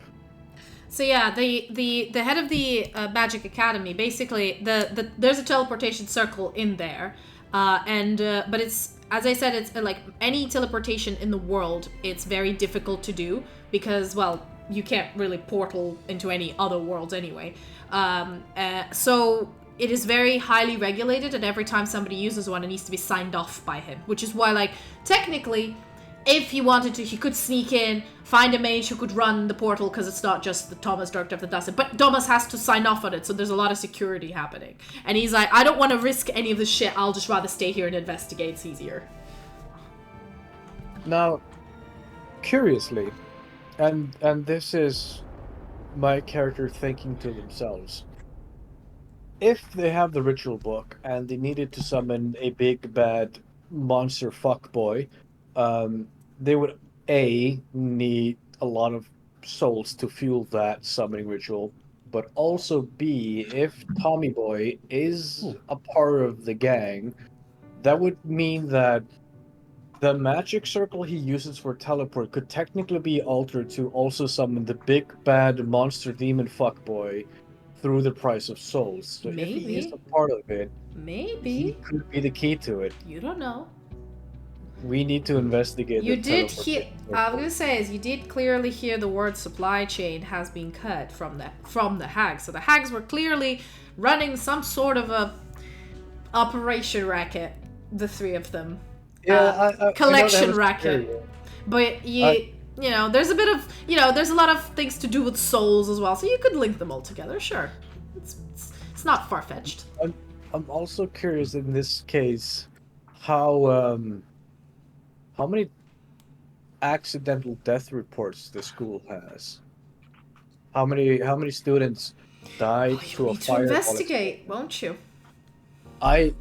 I will have to do that. Yeah, fun. And that's my next course of action. Fun part about giving you a heads up. Yeah, fun part about the magic school in here, because in this world, obviously, the divine divine Miroslava raises someone from the dead, a hero, a national hero that, you know, is picked once a year for her to do this big ritual and bring back when they've died before their time. Like, she wouldn't bring back somebody in their 70s if it's a human, because they'll just die in another 10 years of old age, right? She only does it to somebody who died an unjust death early on in their youth and can still benefit the empire through long life. When it comes, it's not that common for regular folks. That's why a lot of people do join the military, because there's a, you know, even if you die, still chance if you die heroically, you'll be brought back. But in the academy, of course, they have a lot of clerics who can do Revivify like an emergency service, and they do have Raise Dead, which an archbishop can do. However, for the academy, before they join, they sign a waiver. If I die to my own stupidity, I waiver from being resurrected. It's an actual clause they sign, basically to encourage students not to experiment too hard with crazy spells, because, yeah, if you die to being stupid, bye. Cards on the table, Natalie. How accurately did I guess the plot so far? I'd say, from the hints I've given you, because I've given you a lot of hints, you've guessed the souls, because souls are involved in some way. You've guessed that there's a few people on the council, some you have listed, that might be involved. And the book that was stolen, mayhaps, have been involved as well. I'm not telling you. I'll take this as I was 1000% correct and you're trying to deter me, so I'm going to chase this religiously and fuck up the campaign even more by being incorrect. Go ahead. Love that. Go ahead. That's exactly what she probably was planning for. It's called Gung Ho, and Gung it's Ho. also spelled with a U, as in gun ho, as I shoot their kneecap. But I would say I've given you enough breadcrumbs and enough events have happened for you to have deduced some links between things. So obviously I'm not going to be like, ooh, you don't know. I'm like, no, I've given you enough information to be like, yeah, I can make an educated decision about this as a character and as a player. But yeah, I don't know if you guys want to stop it here, because we've already been streaming for 3.5 hours, and so, I don't know, some of you might be tired and it's late. You gotta go to bed. You gotta go to bed. But this is a good return stream where not much happened, but, like, you know, Bax came back to life. You got to discuss the plan of action, which is good. Now you guys are all on the same page. We're gonna see where this goes. When the next session's gonna be, I don't know. We need to schedule it depending on our availability. And Not now. We'll decide on it later. Don't worry about it. After the stream. But before we end the stream, I want to raid someone. So if anybody has any suggestions for anybody playing D&D, that'd be most welcome. I know that in terms of weekends, I have next week's Friday and Saturday. Other than that, I have 2 weeks of just full-on work. Yeah, I'm also quite busy. Well, we'll sort this out on Discord. The announcement for the next episode is going to come up soon. So, actually, I think one of them is playing, but I think it's a rerun. Yeah, it's a rerun. It doesn't have to be D&D. I just thought, you know, makes sense. But yeah, if you have any suggestions on who to follow, then go ahead. Put them in chat, and we'll do it. If not, we'll just gonna go... know anybody? I might know somebody. I know that Miniac is streaming. He's a miniature painter. Ooh, what is it called? What's the name? Miniac? Miniac. Like, it's like Maniac, but minis. He paints Warhammer minis and pretty much whatever is given to him. Yeah, is it got like Monument Hobbies is invading my studio? His board games like a rock and roll symbol. Oh yeah, okay, I see models. I see Warhammer models. Alright, okay. Or actually, no. I don't know what models these are. But all right, let's rate them because why not? Thank you guys so much for watching. Just drop in, say hi. There's an emote for raid, y'all. So put that emote in chat. Oh my god, there's an emote raid. It is for followers. So if you follow, you definitely can use this. It's not for subscribers, but you can get this one. That's the emote. Just spam it and say Sylf raid. And I will see you guys whenever we come back with another Esthara Chronicles. But I'll be streaming next week other content as well. So, all right. Let's raid them. Hold on. I haven't put the raid yet. You have to agree. I think this one. I can't. There we go. I can't do the to be continued thing that we usually do because the Discord level dropped. Oh well, I'll see you guys next time. I'll have to rearrange the clips. Bye. If I want to do it. Bye. See ya. Bye.